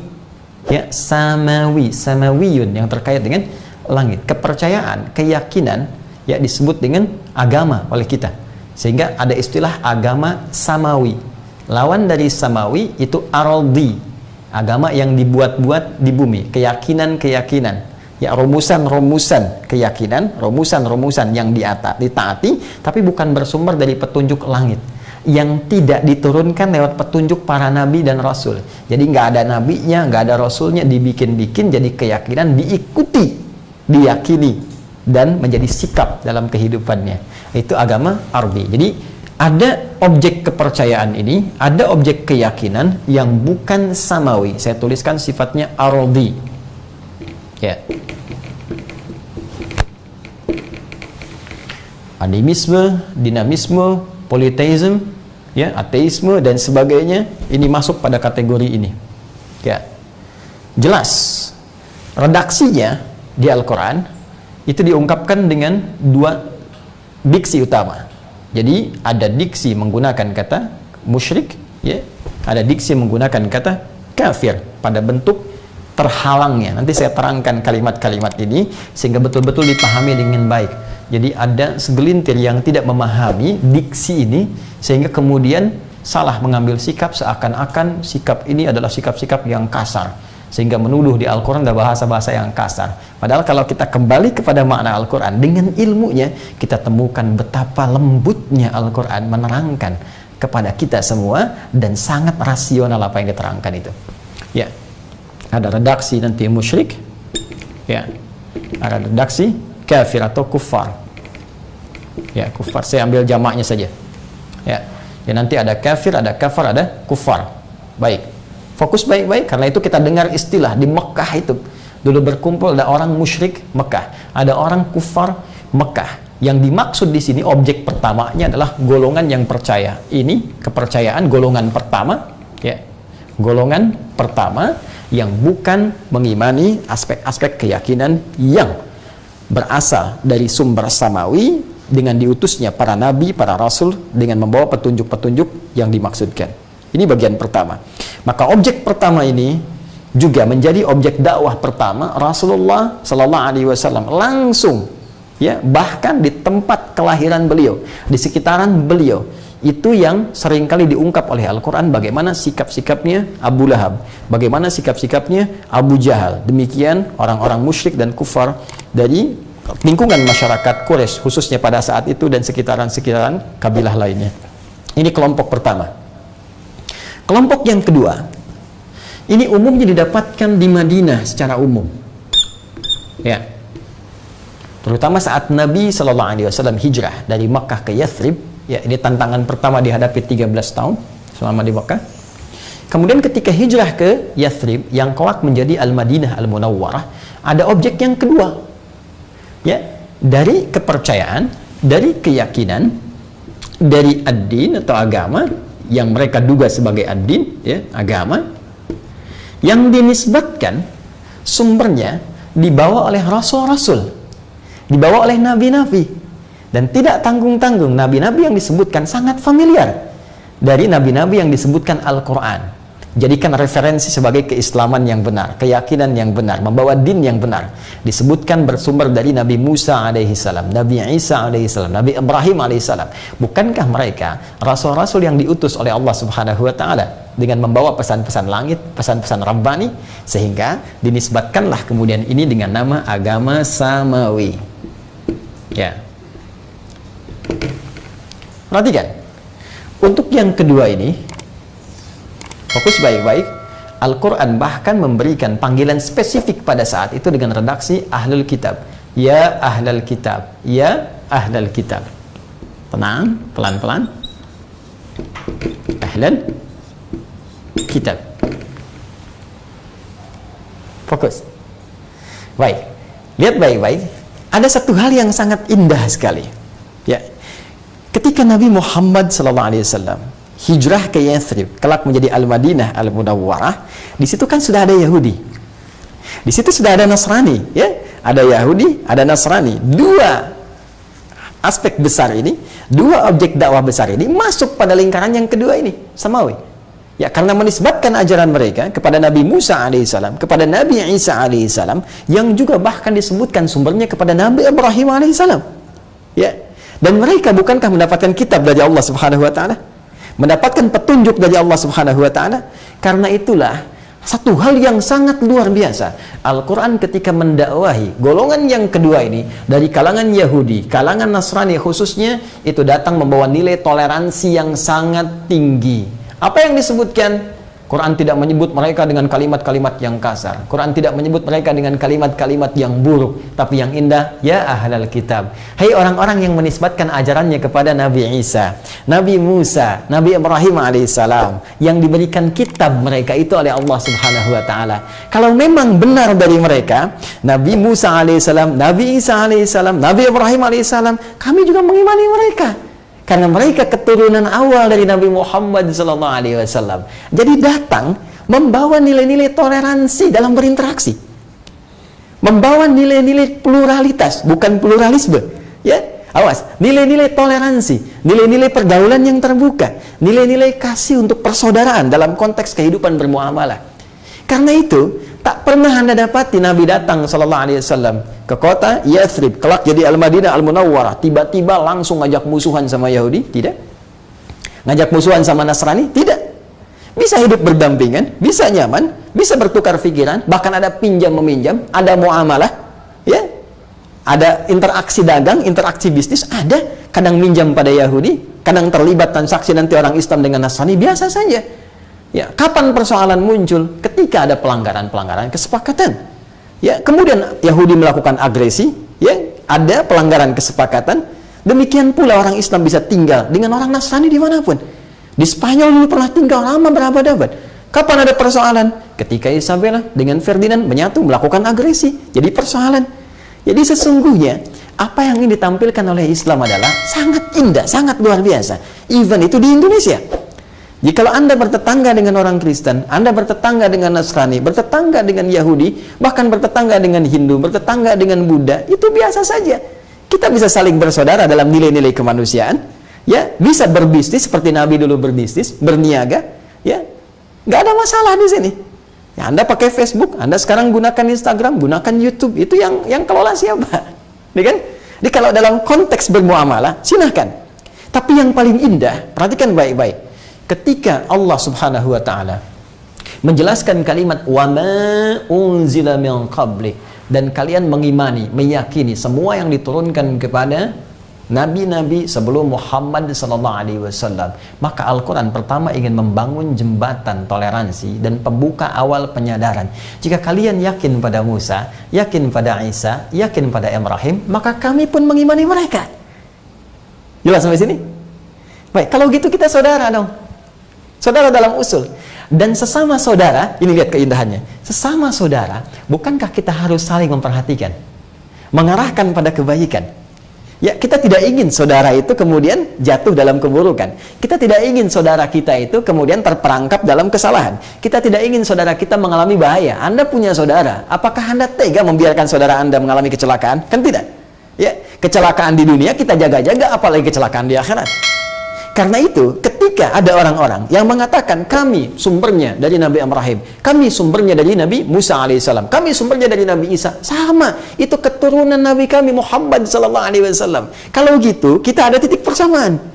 Ya, cuma yang paling menarik karena kita saudara, maka kepentingan saudara mesti memberikan petunjuk-petunjuk yang benar kepada saudaranya. Maka datanglah Al-Quran dengan nilai kasih untuk memberikan referensi yang benar tentang siapa Nabi Ibrahim itu, siapa Nabi Musa itu, siapa Nabi Daud itu, siapa Nabi Isa itu, supaya tidak disalahpahami. Dan yang paling dahsyat, untuk bisa membuktikan ini, Al-Quran itu menawarkan langsung untuk mengecek originalitas Al-Quran, kebenaran Al-Quran, kebenaran mukjizat Nabi Muhammad SAW. Karena itukah kemudian muncul ayat-ayat menawarkan kepada mereka, jika Anda ragu tentang Quran, keterangannya cek dulu sebelum kami mengecek apa yang Anda kemudian yakini. Apa yang Anda nisbatkan kepada Ibrahim AS, kepada Musa, kepada Isa, silahkan cek Al-Quran. Kalau Anda ragu dengan Quran, cek dari awal sampai akhir, bikin yang semisalnya.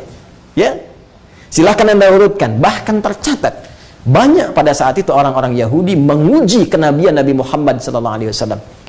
Ya, teman-teman, ini malam Jumat, besok Jumat, bukankah sudah ada sunnah baca surat Al-Kahf? Di dalam surat Al-Kahf bukankah ada kisah tentang Dzulkarnain? Itu kan pertanyaan orang Yahudi. Ya. Jika engkau memang Nabi, engkau memang Rasul, coba sebutkan pada kami kisah tentang Dzulkarnain. Turun ayat itu untuk menunjukkan kebenaran risalah Nabi Muhammad. Jadi diuji. Ya, ujian dengan berita masa lalu diuji, ya kan? Ujian dengan kebenaran bukti kenabiannya diuji, sehingga banyak orang Nasrani kemudian pemuka-pemukanya menguji Nabi, apakah benar ini Nabi? Tunjukkan tanda kenabianmu. Dicek di pundaknya ada cap kenabian. Anda bayangkan, secara fisik dicek, secara wahyu dicek, ya, ajaran-ajarannya dicek, bukti-bukti kenabian yang disebutkan pada keterangan-keterangan masa lalu ditemukan semua pada Nabi Muhammad SAW, dan itu diuji langsung, baik dari segi keterangan wahyu, dari segi fisik, ada semua. Kalau bahasa Al-Qurannya, Anda bisa temukan secara singkat, ringkas, padat di Quran surah ke-3 Ali Imran ayat 81. Jadi Allah sudah mengambil perjanjian dengan semua nabi dan rasul bahwa nanti ada puncak nabi yang sangat istimewa, pemimpin para nabi di akhir masa, yang jika nabi-nabi ini hidup, mereka mesti beriman kepada nabi ini, rasul ini, dan mengikuti ajarannya. Wa idh akhadallahu mitsaqan nabiyyina lama ataitukum min kitabin wa hikmatin thumma ja'akum rasulun. Hati-hati, lihat sini.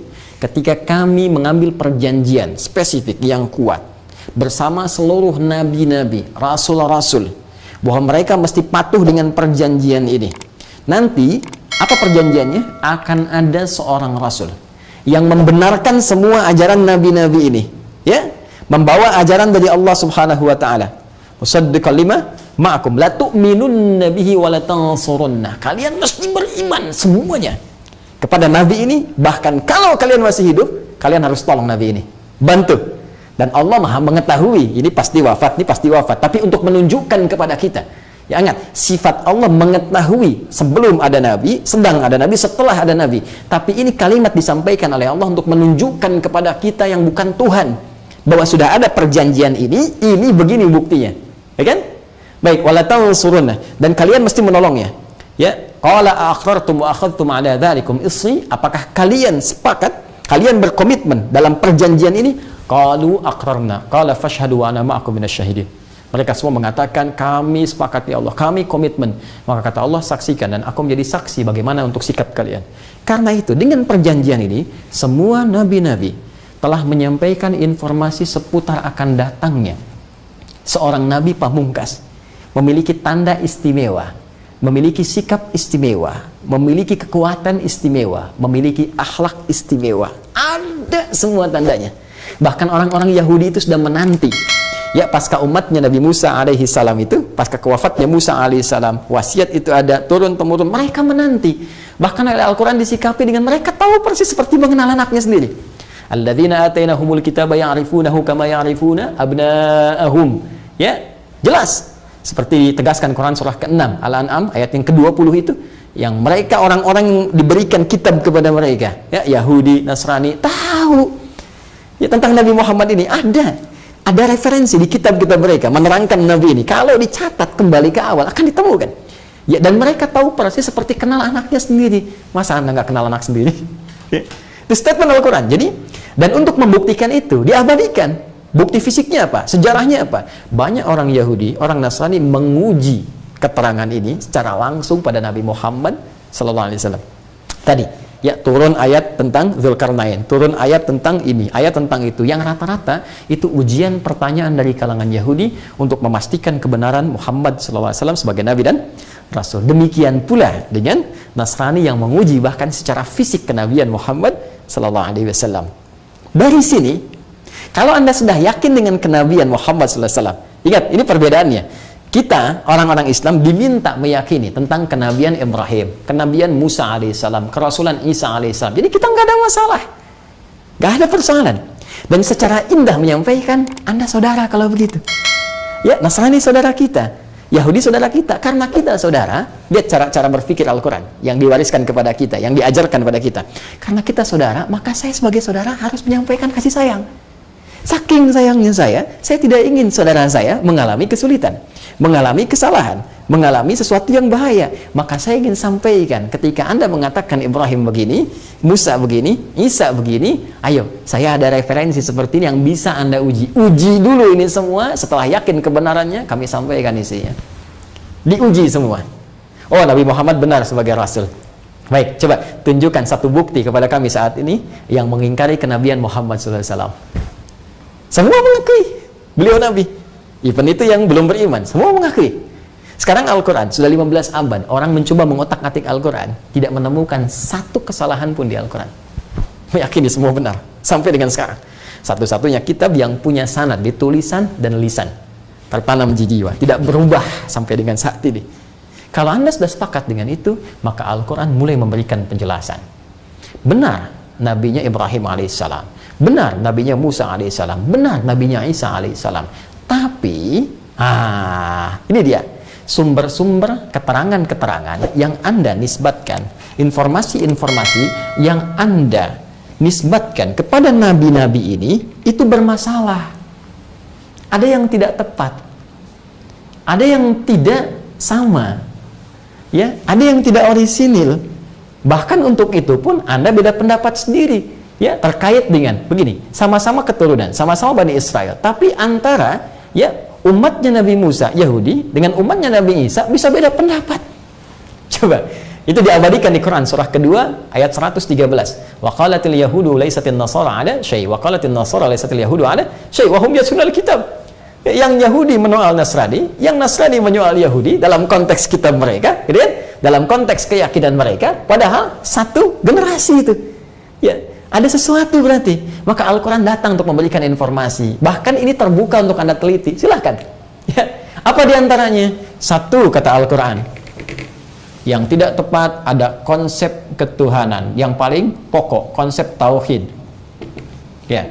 Konsep ketuhanan di sini yang tidak konsisten dengan apa yang dibawa oleh Nabi Ibrahim alaihissalam. Kalau Anda nisbatkan ajaran itu kepada Ibrahim, ada yang mengatakan Ibrahim itu Yahudi, ada yang mengatakan Ibrahim itu Nasrani. Datang Al-Quran memberikan statement langsung, makana Ibrahimu Yahudiyya wala Nasraniyya walakin kana hanifan muslima wa makana minal musyrikin. Ibrahim bukan Yahudi, Ibrahim bukan Nasrani, tapi Ibrahim orang yang lurus, ya, membawa din Islam, patuh kepada Allah Subhanahu wa ta'ala. Nah, apa yang dibawa konsep ketuhanannya diterangkan oleh Al-Quran. Baik itu Nabi Musa alaihissalam, baik itu Nabi Isa alaihissalam, sampai ke atasnya Ibrahim alaihissalam, membawa konsep ketuhanan yang satu, yaitu tauhidullah subhanahu wa ta'ala, menuhankan Allah saja subhanahu wa ta'ala. Baik, boleh jadi Anda tidak yakin karena Anda mungkin punya nas, Anda punya keterangan, kami juga punya keterangan. Kalau begitu kita uji saja keterangannya. Tuh, fair kan Al-Quran? Ya, kita uji. Tadi kan nakli, ya. Tadi kan nas, tadi kan referensi, informasi. Jadi, kalau kita katakan umat Islam dapat Al-Quran, referensi wahyu. Mungkin yang lain akan berkata, kami juga punya kitab yang mengatakan Tuhan kami bukan Allah, Tuhan kami A, Tuhan kami B. Sekarang kata Al-Quran, kita uji saja kebenarannya. Ya. Baik, kalau Anda tidak percaya dengan dalil nakli, nas yang dibawa sebagai wahyu Tuhan, sekarang uji dengan rasionalitas kita. Baik, mari kita cek. Ada klaim yang menyatakan, Al-Quran kemudian menyoal ini secara rasionalitas. Kita ambil contoh. Ini teman-teman sekalian, ini argumentasi ilmiah ya. Ingat, ini ilmiah, ini terbuka, ini kajian. Ya, jadi tidak ada unsur-unsur lain kecuali kita ingin menambah keyakinan bagi seorang muslim. Ini keyakinan kita. Jadi kalau kita misalnya di soal, kita bisa menjawab. Adapun kalau ada non-muslim yang menonton ini, jadikan sebagai bahan kajian. Silahkan, referensi terbuka. Nanti Anda menggali, Anda cek lagi, kemudian kita bisa berdiskusi dan tidak ada masalah di sini. Dan indahnya Al-Quran, nanti saya tutup di ujung. Al-Quran walaupun membawa nilai-nilai kebenaran yang mutlak dengan mengatakan ini yang benar, tapi tidak pernah membawa semua konsep itu dengan paksaan. Anda berkenan, silahkan. Kalau tidak, masing-masing kita akan menanggung resiko ketika pulang kepada pencipta yang utama, yaitu Allah Subhanahu wa Ta'ala. Fair kan? Indah? Kami membawa konsep, Anda bawa konsep, kita dudukan konsepnya, kita diskusi, kita teliti. Kalau Anda mengatakan itu wahyu, ini wahyu kami. Lalu kita dudukan. Kalau sama-sama nggak yakin, kita pecahkan dengan rasionalitas kita. Karena kita diberikan anugerah akal. Kalaupun tetap berbeda, itu pilihan masing-masing. Maka turun ayat, lakum dinukum waliyadin. Anda dengan keyakinan Anda, kami. Tapi, kami pun tidak ada nilai paksaan. La ikraha fiddin. Tidak ada paksaan. Hanya kita nanti akan bertanggung jawab masing-masing di hadapan pencipta utama, yaitu Allah Subhanahu wa Ta'ala. Yuk kita lihat konsep ketuhanan. Misal, ada yang menyebut Nabi Isa alaihissalam, ini Isa, sebagai Tuhan. Ya, dipertuhankan. Fokus. Isa alaihissalam, Al-Masih, di Quran disebut Al-Masih. Jadi kata masaha asalnya mengurap, ya, mengusap. Jadi di antara mukjizat Nabi Isa alaihissalam itu bisa mengusap, mengurap. Dengan urapan, dengan mengusapan itu penyakit apapun sembuh. Itu mukjizat yang diberikan Allah kepada Nabi Isa. Ya, biiznillah, dengan izin Allah Subhanahu wa Ta'ala. Ya, sakit, misalnya gatal-gatal, usap sembuh. Sakit gigi, ya usap sembuh.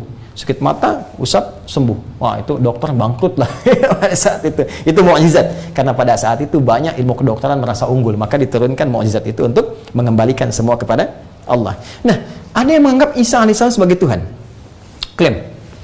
Dengan dasar apa? Beberapa dasarnya. Satu, Nabi Isa alaihissalam itu berwujud tidak biasa.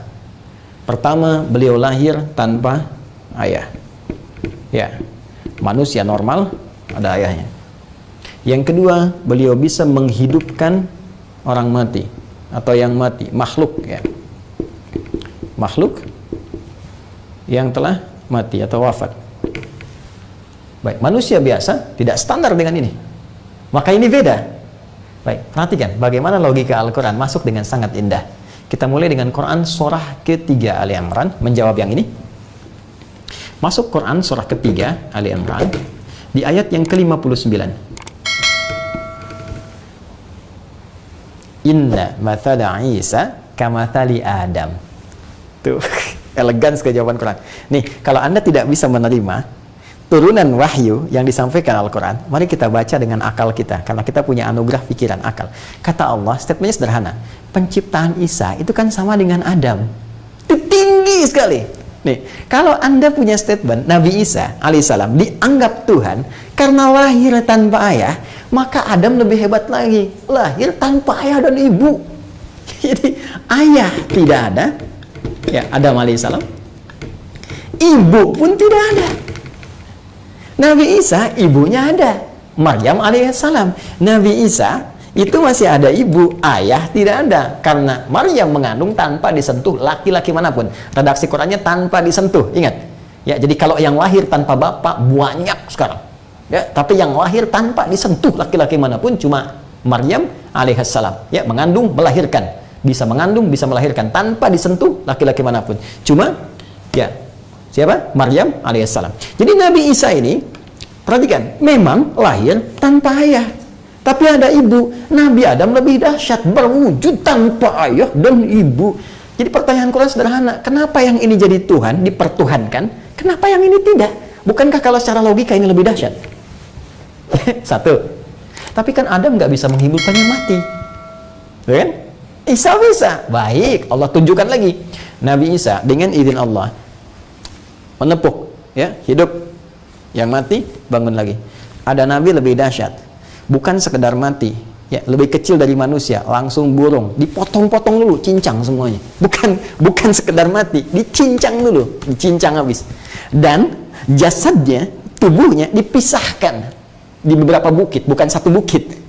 Nabi Ibrahim alaihissalam punya mukjizat dengan izin Allah, sama persis kalimatnya dengan Isa alaihissalam, menghidupkan yang mati dicincang dulu. Coba cek di Quran surah kedua Al-Baqarah ayat 260. Wa idz qala Ibrahim rabbi arini kaifa tuhyil mauta. Ketika Ibrahim alaihissalam bermohon kepada Allah, ya Allah tunjukkan kepadaku bagaimana cara engkau menghidupkan yang mati. Perhatikan bahasa Ibrahimnya indah sekali. Bagaimana caramu, bukan aku yang menghidupkan engkau, caramu. Persis seperti Nabi Isa alaihissalam ketika ingin menghidupkan yang mati dengan izin Allah mengatakan biiznillah, dengan izin Allah. Lihat kalimatnya, qala awalam tu'min, apa kamu belum yakin juga? Apa kamu belum yakin ya Ibrahim? Qala bala walakin liyatma'inna qalbi. Aku yakin betul ya Allah, nggak ragu aku, cuma supaya hatiku tenang aja. Masya Allah. Jadi jawaban para nabi itu unik ya. Cuma Allah kan maha segalanya. Ya. Qala fakhudh arba'atan minat tayr. Ambil 4 sekaligus. Nabi Isa 1, Ibrahim 4 langsung. 4. Tuh. Khudh arba'atan minat tayr. Ya. Setelah itu apa? Setelah itu potong-potong. Ya. Setelah itu apa? Tempatkan di bukit-bukit yang berbeda. Tsumma ud'uhunna, kemudian panggil. Panggil dengan izin Allah. Panggil. Ya'tina kasaya. Tiba-tiba nyatu terbang lagi. Nabi Isa menghidupkan dengan izin Allah 1 saja. Panggil, hidup. Nabi Ibrahim 4 langsung dicincang, dipisah-pisah, dipanggil dengan kalimat yang sama seperti Nabi Isa memanggil. Langsung nyatu, terbang, datang lagi semuanya bersatu. Pertanyaannya kata Quran, kenapa yang ini dianggap Tuhan, yang ini nggak dipertuhankan? Masuk ya? Baik. Kemudian belum selesai. Kalau ini nggak diterima lagi, masuk lagi pada logika yang paling dalam. Allah langsung masuk dengan kalimat laisa kamitslihi syai'. Sifat Tuhan mesti punya perbedaan dengan makhluk. Tuhan itu kan khalik kan? Ya, Tuhan itu khalik. Ya, khalik. Silahkan cek. Ya, Al-Quran langsung menyebutkan Allah menamai dirinya dengan khalik. Cek kalau nggak percaya. Quran surah ke-15 Al-Hijr ayat ke-28. Silahkan cek. Ya. Wa idz qala rabbuka lil malaikati inni khaliqun basyara. Ketika Allah Rabbmu berfirman menginfokan pada kalangan malaikat dan sebagian jin, aku khalik. Ya. Jadi Allah menyifati dirinya, menamai dirinya dengan apa? Khalik. Fokus. Setiap yang dicipta itu makhluk. Di khalik mencipta makhluk. Ya. Awas. Ini sekaligus nih ya, kita masuk juga kepada logika orang ateis yang tidak sempurna logikanya. Ya, gampang cara menjawabnya. Ini sudah diisyaratkan Nabi, tapi kita punya jawaban. Gini, khalik itu mesti beda dengan makhluk. Ya. Perhatikan gini, kalau makhluk itu tercipta, walaupun dia bisa membuat, tapi dia tercipta, itu makhluk. Ya, manusia bisa bikin meja, berarti meja makhluk dibuat oleh manusia. Tapi karena manusia juga diciptakan, ya, manusia diciptakan, maka dia tetap makhluk. Jelas? Khalik punya sifat tidak dicipta.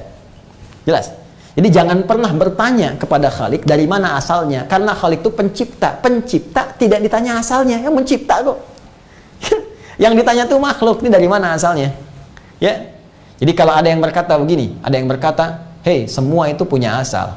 Ya kan? Meja berasal dari kayu dibuat, ya, kemudian meja dibuat oleh manusia diciptakan, ada Tuhan, lalu Tuhan berasal dari mana? Ini orang ateis bertanya begitu. Anda itu cara berpikirnya sudah salah, pertanyaannya sudah keliru. Pencipta itu tidak ditanya. Kalau diciptakan berarti bukan pencipta. Pencipta itu yang bikin, pembuat, pencipta utama. Jadi kalau diciptakan bukan pencipta namanya.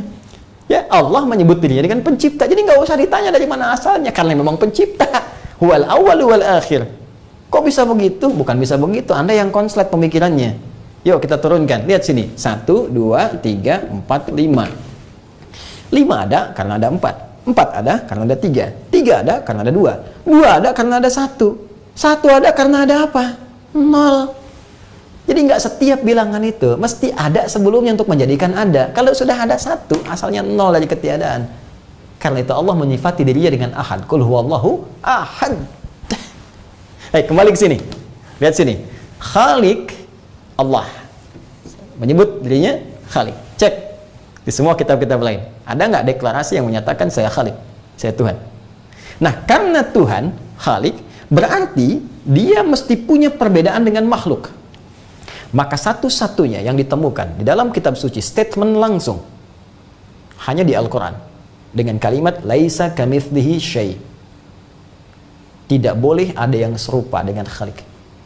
Tidak boleh ada. Baik sifatnya, baik keadaannya, ya, dan semua hal yang terkait dengan aspek-aspek nilai kehidupan, aktivitas, sifat, sikap, nggak boleh sama, mesti beda. Karena kalau sama, berarti ada persamaan antara Khalik dengan makhluk, dan itu mustahil, mesti beda sama sekali. Contoh, Khalik itu kuat, qawi, wal qawi, kuat. Berarti makhluk harus lebih lemah dibandingkan dengan Khalik. Ini mesti lemah. Ya. Jadi kalau sama kuat, berarti ada masalah di dia Khalik. Jelas kan? Berarti kalau ada yang dipertuhankan dan sama kuat dengan manusia, berarti bukan Tuhan. Karena Tuhan harus lebih kuat dari manusia. Apalagi kalau yang dipertuhankan lebih lemah dibandingkan dengan manusia. Ya. Anda bikin kayu, ya, kayu jadi, terus kayu disembah misalnya. Itu kan kayu bikinan Anda. Anda lebih kuat daripada kayu. Kenapa Anda yang jadi nyembah kayu? Jelas ya? Dulu zaman jahiliyah bahkan orang bikin roti jadi Tuhan. Dulu Umar sebelum masuk Islam tuh ada riwayat menyebutkan, ya karena saking banyaknya Tuhan-Tuhan di jualan tuh ada yang bikin dari roti, kemudian jualan Tuhan dari roti. Tengah jalan lapar. Dia berkata, aduh Tuhanku maafkan aku, lapar banget, pinjam dulu tangannya bentar, tali ganti. Bayangkan tangan Tuhan dimakan. Jalan lagi lapar, kepalanya lama-lama habis. Kan? Karena itu setelah masuk Islam, Umar mengingat peristiwa ini kadang-kadang senyum sendiri. Terketawa, suka senyum sendiri. Jadi ada satu problematika logika kita yang harus dikembalikan kepada asalnya. Jelas ya? Baik, kembali ke sini. Terus, karena titik tekannya tidak boleh sama, karena itu kalau ada keserupaan dengan makhluk berarti bukan Tuhan. Baik, sekarang cek, manusia berpasangan tidak? Berpasangan, maka Tuhan tidak boleh berpasangan. Tuhan tidak boleh menikah. Ya, karena manusia menikah, maka Tuhan tidak boleh menikah. Mesti beda antara Tuhan dengan makhluk. Manusia melahirkan, manusia dilahirkan, maka Tuhan tidak boleh melahirkan, tidak boleh dilahirkan. Kalau sama seperti itu, berarti Tuhan punya sifat-sifat kemanusiaan. Kalau gitu bukan Tuhan. Jelas ya? Karena mesti beda. Karena itu Quran memberikan statement lam yalid wa lam yulad. Sifat jelas bagi Tuhan, tidak beranak, tidak diperanakan. Jadi kalau ada yang dipertuhankan dari hasil peranakan, baik beranak ataupun diperanakan, berarti ada persoalan dengan klaim ketuhanannya. Itu statement Al-Quran. Kalau Anda mau menerima, itu pilihan. Kalau tidak, itu terserah Anda. Cuma kan logikanya begini gitu. Jelas ya?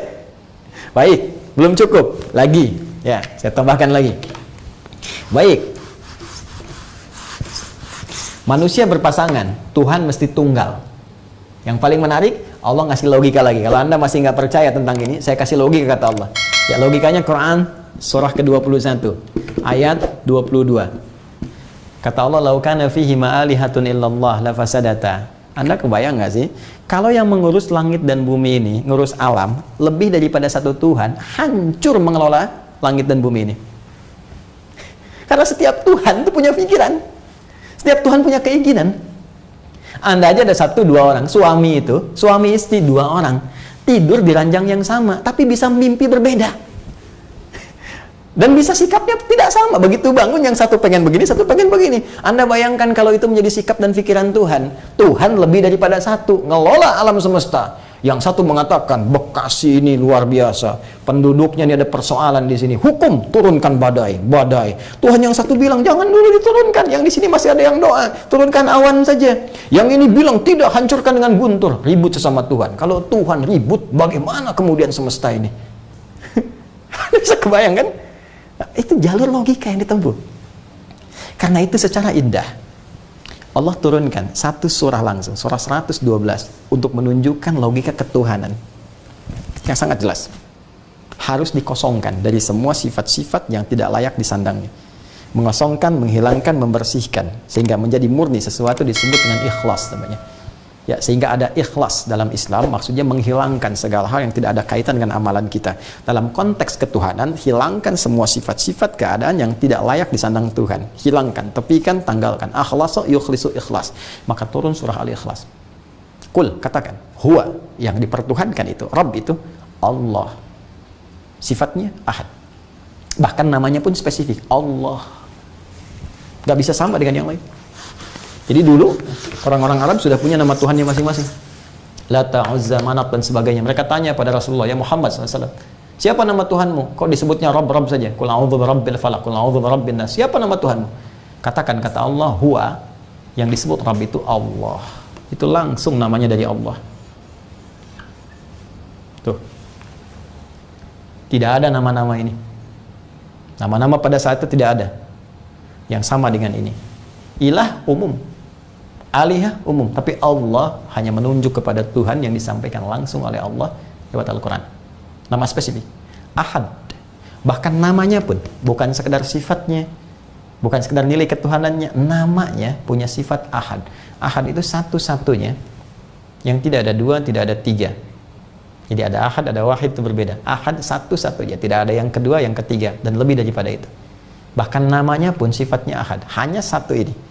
Bahkan kalau dihilangkan setiap hurufnya, hanya akan kembali kepada yang satu ini. Cek. Ini nama Tuhan ya. Namanya pun beda dengan makhluk, punya sifat yang beda. Baru dari namanya saja. Hapus satu. Baca. Lillah, lillahi ma fis samawati wa ma fil ard. Masih menunjuk kepada Allah. Hapus satu lagi. Maka tasdidnya hilang. Lahu mulkus samawati wal ard. Masih menunjuk kepada Allah. Zat yang satu, Ahad. Hapus lagi. Hu. Singkatan dari huwa. Sebab kalau kita baca dalam bahasa Arab, termasuk baca Al-Quran, ya, maka kalau kita berhenti di huwa, maka wa-nya nggak dibaca, hilang. Al-Arab itu, orang Arab, ya, berbicara dengan harakat, tabda'u bil harakat wa tantahi bis sukun. Berbicara dengan harakat, berhenti dengan sukun, nggak dibaca ini. Sehingga kalau kita baca Al-Quran, harakat akhirnya nggak bunyi. Bismillahirrahmanirrahim. Padahal kan akhirnya i kan, tapi nggak ada yang baca Quran begini. Bismillahirrahmanirrahim. Alhamdulillahi rabbil alamin. Nggak ada. Never. Ya, abadan. Nggak pernah ada. Pasti berhenti ujungnya sukun. Sama persis ketika Anda membaca Al-Quran.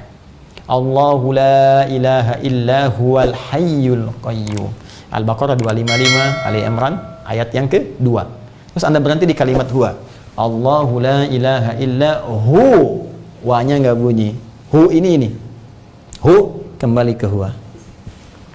Ya, siapa huwa ini? Balik ke Al-Ikhlas lagi tadi. Qul, katakan huwa. Qul, katakan Muhammad huwa. Yang dimaksud huwa ini balik lagi Allah. Yang punya sifat Ahad tadi. Anda hapus nih. Sehingga nggak kelihatan sama sekali. Hapus. Hilang kan? Dalam bahasa Arab, yang tidak tampak, tak terlihat disebut dengan ghaib. Al-ghaib. Tuh. Al-Baqarah ayat 3. Alladzina yu'minuna bil ghaib. Balik lagi kepada Allah. Allah memperkenalkan namanya, bahkan nama Tuhan yang tidak bisa disandang setiap sifatnya oleh nama makhluk apapun. Silahkan Anda cek, tempatkan di sini semua yang dipertuhankan, nama-namanya, cek di sini. Lalu hilangkan setiap hurufnya, maka Anda temukan semua kalimat itu tidak akan kembali kepada makna awalnya. Ya, saya nggak akan tuliskan, Anda saja yang mengecek. Teman-teman non-muslim juga boleh membandingkannya sebagai referensi kajian, ya, kajian. Tidak ada masalah. Saya tidak berusaha untuk menyoal berbagai hal. Kita hanya mendudukan persoalan sebagai nilai ilmiah untuk dikaji. Sekali lagi, Anda sepakat, alhamdulillah. Anda tanya, kami jawab, kita bisa diskusi. Tapi kalaupun tak sepakat, kita tidak harus mencaci. Anda boleh meyakini apa yang Anda yakini, itu urusan Anda. Ya kan, itu pilihan Anda. Dan semua kita akan bertanggung jawab di hadapan Pencipta utama Allah Subhanahu wa taala. Jadi tetap kita saling menghormati, tetap kita saling menghargai, tetap kita bisa saling menyayangi dalam konteks kehidupan berbangsa, bernegara, bermasyarakat. Tapi untuk ini, karena keyakinan yang paling mula, kita mesti mendapatkan nilai kebenaran yang bisa diuji. Sekarang silahkan tempatkan. Beda. Saya manusia. Sekarang lihat sini. Adi. Hapus satu. Nih. Apakah kembali kepada saya? Tidak. Ade, Angkatan Darat. Hilangin satu lagi. A. Tuh. Udah nggak ada. Hilangin satu. Meninggal. Anda duluan. Hilang kan maknanya. Sekarang silakan cek, itu baru nama teman-teman, belum yang lainnya. Nah, maka kembali ke sini, apa hikmah kemudian tadi dimunculkan kalimat wa ma unzila min qablik? Satu, untuk menyampaikan nilai kehidupan yang bertoleransi. Kita bersaudara. Silakan. Dari rumpun satu generasi yang sama ke atas. Maka jangan sampai kemudian terjadi perselisihan dalam kehidupan berbangsa, bermasyarakat. Kita tinggal di Indonesia, tidak semua tetangga itu Islam semua. Ada yang Kristen tetangga kita, ada yang Hindu, ada yang Buddha, kan? Saling menghormati. Bisa jadi saling berbagi. Ini situasi COVID, pandemi, ada kelebihan yang mesti bagi, jangan sampai dilewat. Bayangkan keindahan Islam. Orang Islam punya makanan, baunya nyampe ke tetangga. Kata Nabi, bagi tetangga itu, walaupun cuma kuahnya.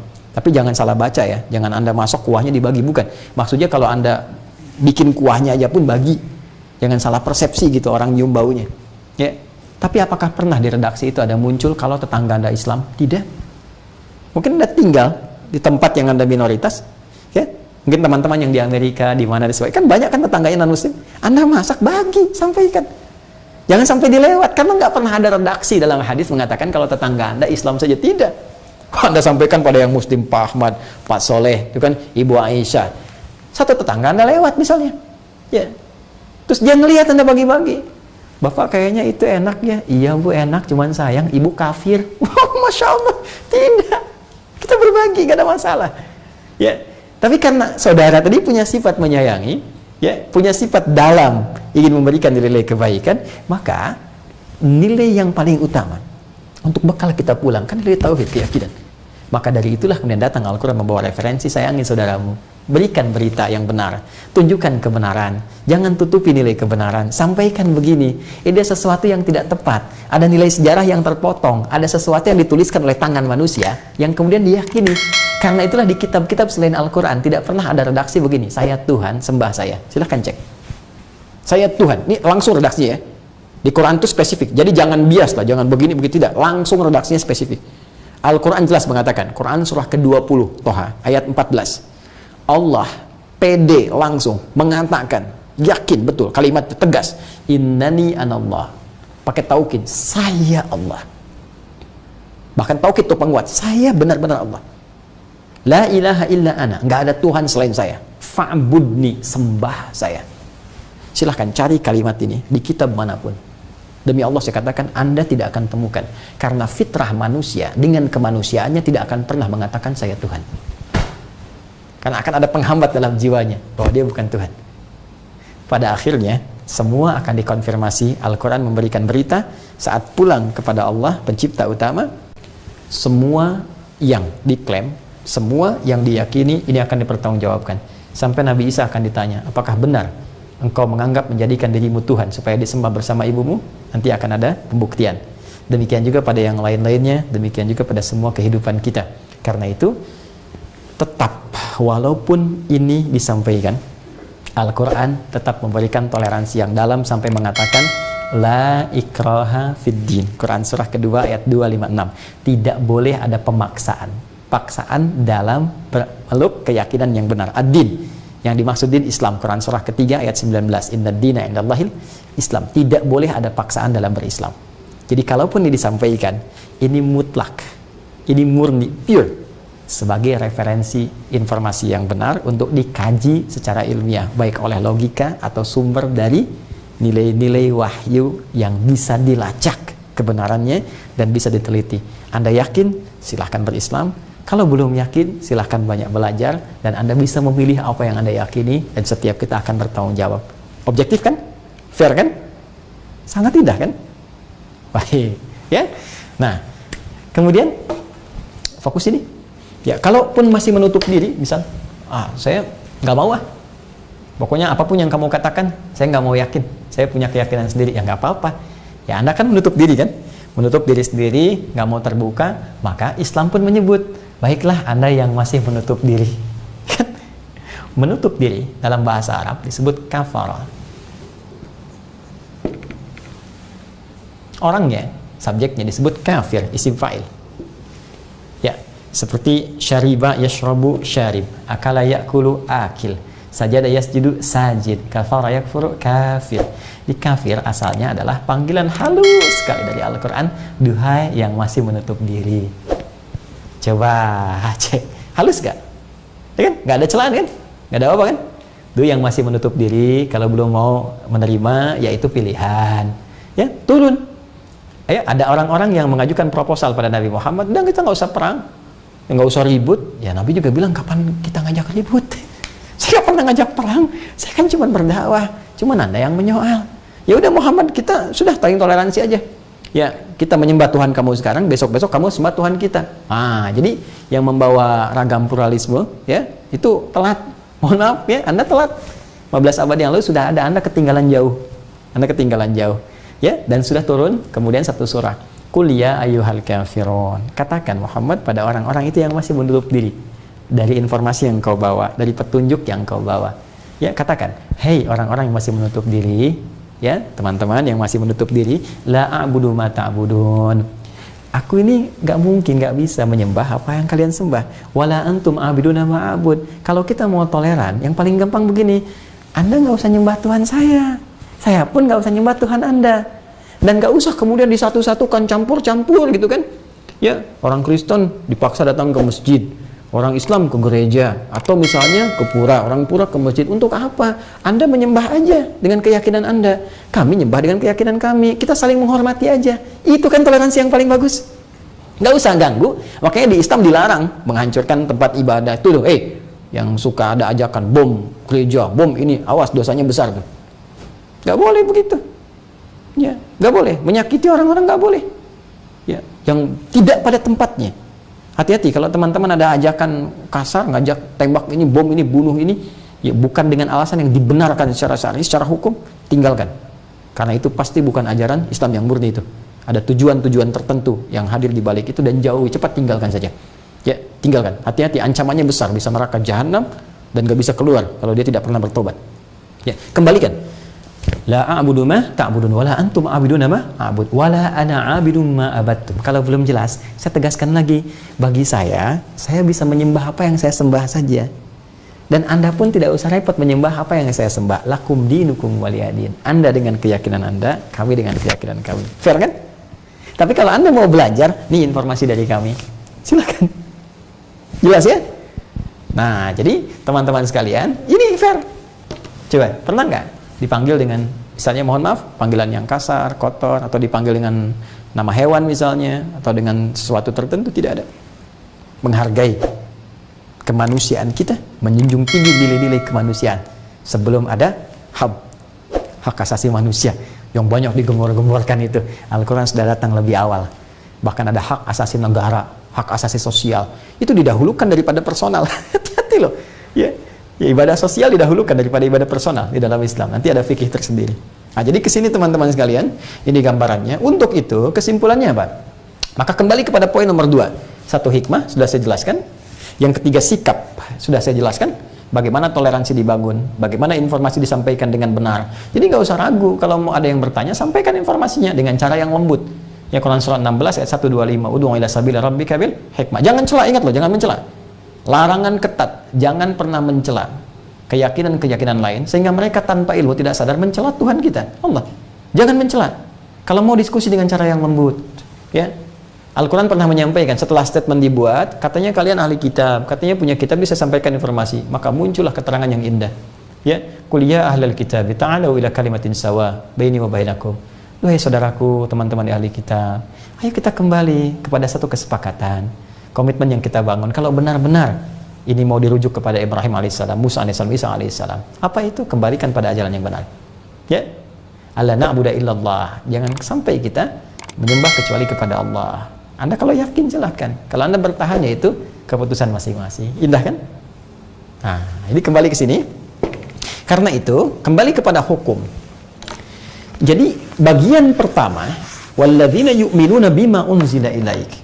Dan untuk mengupgrade keimanan, ketakwaan kita kepada Allah, instrumen takwa itu kita mesti yakin dan mengamalkan semua yang diturunkan oleh Allah kepada Nabi Muhammad, baik Al-Quran, As-Sunnah, petunjuk, Al-Hikmah, kan? Pengetahuan dan akhlak, kan? Nah, ini menuntut iman plus amal. Tapi terkait dengan wa ma unzila min qablik, semua yang diturunkan kepada rasul-rasul sebelummu, karena sifatnya hanya informatif saja. Ya, Dan sifatnya data-data yang disampaikan untuk meluruskan pemahaman-pemahaman yang dibawa oleh generasi kemudian, yang di situ ada hal-hal yang tidak terkoreksi, kan? Maka sifat yang kedua tidak sama dengan yang pertama. Sifat yang kedua ini hanya sifat mengimani saja. Iman. Tidak masuk dengan konteks amal. Kenapa? Karena kitab-kitab itu sendiri yang diturunkan pada nabi-nabi sebelumnya sudah tidak ada wujud aslinya. Dan semua sudah dirangkum lewat Al-Quran. Karena itu Al-Quran disifati dengan musaddiqul lima baina yadayhi. Al-Quran membenarkan, kemudian mengumpulkan semua yang benar-benar dari nabi-nabi sebelumnya sebagai risalah yang disempurnakan untuk pedoman manusia semesta alam sampai kembali kepada Allah Subhanahu wa ta'ala. Karena yang orisinil sudah sama, dirangkum, disempurnakan oleh Al-Quran, semua sudah ada pada Al-Quran. Bahkan kalau nabi-nabi sebelumnya juga masih hidup, mereka akan ikut pada risalah Nabi Muhammad sallallahu alaihi wasallam. Karena itu yang dituntut pada kitab-kitab sebelumnya adalah iman saja, yakin bahwa ada nabi-nabi sebelum Nabi Muhammad, yakin ada kitab-kitab sebelum Nabi Muhammad, sehingga kita bisa menelusuri jejak kemanusiaan Nabi Muhammad secara nasab, ya. Muhammad bin Abdullah bin Abdul Muttalib bin Hashim bin Abdul Manaf, ya kan? Bin Murrah bin Qusay, seterusnya seperti pernah saya sampaikan sampai ke Nabi Ismail alaihissalam. Berarti jejaknya ada sampai ke Nabi Ibrahim. Ada kan jejaknya? Berarti jejak kemanusiaannya ada. Jejak kenabiannya ada. Ya, diurut lagi. Jadi untuk menemukan jejak kenabian itu nanti ada singgungan. Di Nabi Ismail bertemu Nabi Ishak, bersaudara kan? Nabi Ismail, Nabi Ishak bersaudara. Dan dari satu bapak. Kemudian jejaknya ada di Nabi Ishak, turun Nabi siapa? Yakub. Yakub turun siapa? Yusuf. Yusuf turun siapa? Terus Musa, Daud, Sulaiman, ke kanan ada Zakaria, sampingnya ada Imran, nikah dengan Hannah, lahirkan Maryam, lahirkan Isa. Jalurnya ada kan?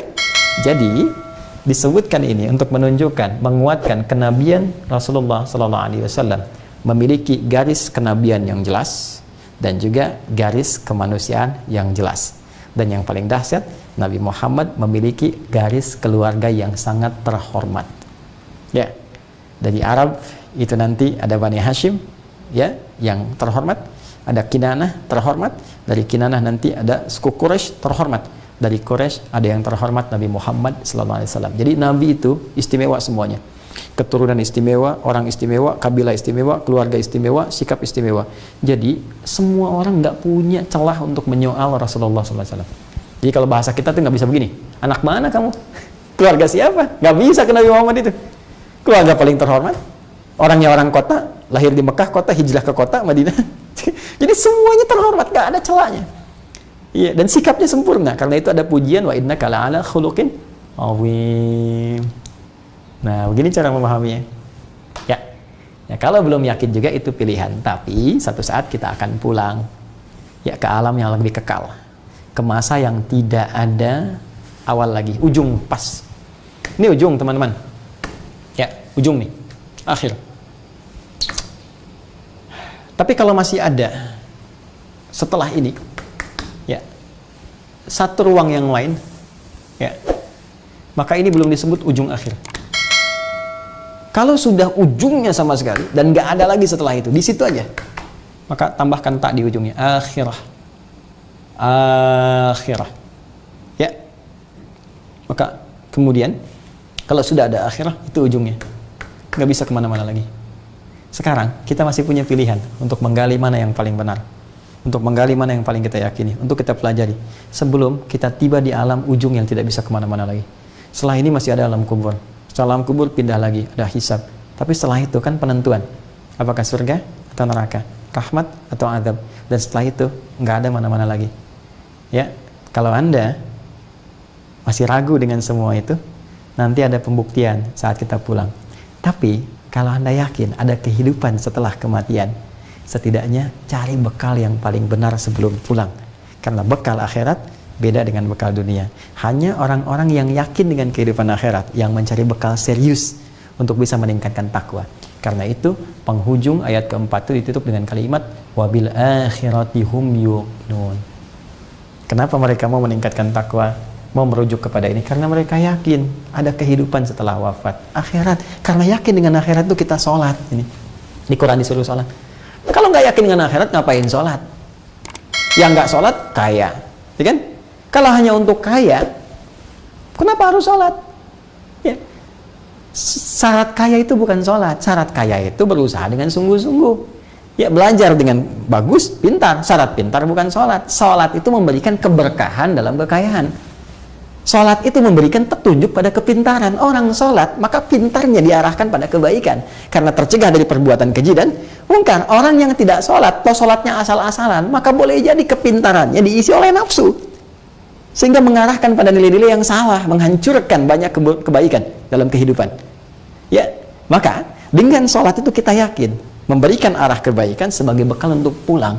Karena kita mau meninggal, bekalnya nggak sama dengan dunia. Karena itu kalau orang meninggal, ya redaksinya kan sederhana, telah meninggal dunia. Artinya semua gelar, semua yang dibawa, diusahakan di dunia, selesai di atas tanah. Nggak bisa ikut bahkan ke alam kubur. Ayo yang sibuk mengumpulkan harta, ya rumah, kendaraan, segala rupa, handphone, ganti ini, ganti itu. Yuk kalau udah meninggal, tinggal semua. Karena hukum akhirat berbeda. Karena kita yakin dengan akhirat, kita ngaji. Ya. Kita ikuti sunnah, kita sholat, kita puasa. Kenapa? Karena dengan akhirat yakin. Kalau Anda yakin, maka upgrade ketakwaan Anda. Karena itu penutupnya dikatakan wabil akhirati hum yuqinun. Problem akhirat ini adalah problem serius di kalangan Yahudi. Ya, kebanyakan Yahudi hanya meyakini konteks kehidupan dunia saja. Walaupun ada di antara mereka yang baca lagi yang mereka sebut Taurat macam-macam sebagai, tapi secara umum, ya secara umum worldview mereka itu lebih kepada pandangan dunia. Karena problem utama orang Yahudi itu, salah satu yang paling utama diisyaratkan Al-Quran, selalu merasa sebagai makhluk yang paling hebat, sehingga muncul di sini kesenggangan, ya, sehingga muncul ya kerenggangan dalam berinteraksi, sehingga muncul isu-isu rasial dan sebagainya. Ya, di sini yang kemudian diluruskan oleh Islam. Ingat, kalau ada orang pintar bukan karena Yahudinya, mungkin dia lahir di mana, ya, mungkin dia belajar dengan baik, karena semua orang punya peluang pada nilai-nilai kebaikan. Kita tempatkan sesuai dengan porsinya, kita tempatkan pada nilai kebaikannya. Karena itu ketika ada kalimat wabil akhirati hum yuqinun, ini untuk ada yang menafsirkan, mengajak kembali kepada orang-orang Yahudi untuk bisa menyeimbangkan kehidupannya. Hei, Anda ini yang terlalu ingin dominan dalam kehidupan dunia, pengen dominan di politik, pengen dominan di ekonomi, menganggap ras yang paling unggul. Satu saat Anda wafat, jangan sampai Anda yang merasa unggul di dunia ternyata menjadi yang terburuk dan nestapa saat kembali kepada Allah Subhanahu wa Ta'ala. Jelas? Nah, kalau kita bisa mengoptimalkan instrumen takwa ini dengan cara yang benar, baik lewat amalan hati, kemudian ibadah yang benar, sholat, fisik, ibadah harta, merujuk pada keterangan-keterangan Al-Quran, Sunnah, hikmah, akhlak, kemudian bertoleransi dengan lingkungan sekitaran kita, menyampaikan kebenaran dengan cara yang benar, yang lembut, kan? Bersikap yang wajar. Apa yang kita dapatkan di balik semua itu untuk kehidupan dunia kita dan akhirat kita? Nanti kita lanjutkan lagi jawaban itu di pertemuan berikutnya, ya. Kurang lebih demikian teman-teman sekalian. Ya, yang kita bahas, mudah-mudahan bisa semangat ngajinya, ya. Terus kita saling mendoakan, kemudian saling bersikap baik dalam kehidupan. Kita tinggal di tempat yang sangat dianugerahi oleh Allah, semua nikmat-nikmat kemuliaan. Saya ini sedang banyak riset juga, ya, riset-riset yang insya Allah setidaknya ada hal yang bisa kita ambil manfaat dan terbuka. Kalau ingin dikoreksi dan sebagainya juga insya Allah ada. Nanti satu saat kita bisa diskusikan, dan dalam beberapa hari ke depan saya akan juga konsentrasi khususnya nanti saat 10 hari awal, ya, di Dzulhijjah sebelum Idul Adha. Nanti kita akan bahas tuntunan praktis menuju Idul Adha, amalan-amalan apa saja untuk kita persiapkan supaya kita bisa lebih maksimal. Walaupun di edisi yang lalu dengan teman-teman musyawarah, teman-teman bisa cek tayangan kami sebelumnya, ada pengantarnya. Nanti spesifiknya kita bisa gali lebih dalam. Baik teman-teman sekalian, izin menyampaikan informasi bahwa ya, Anda pasti tunggu-tunggu ya, Taisir.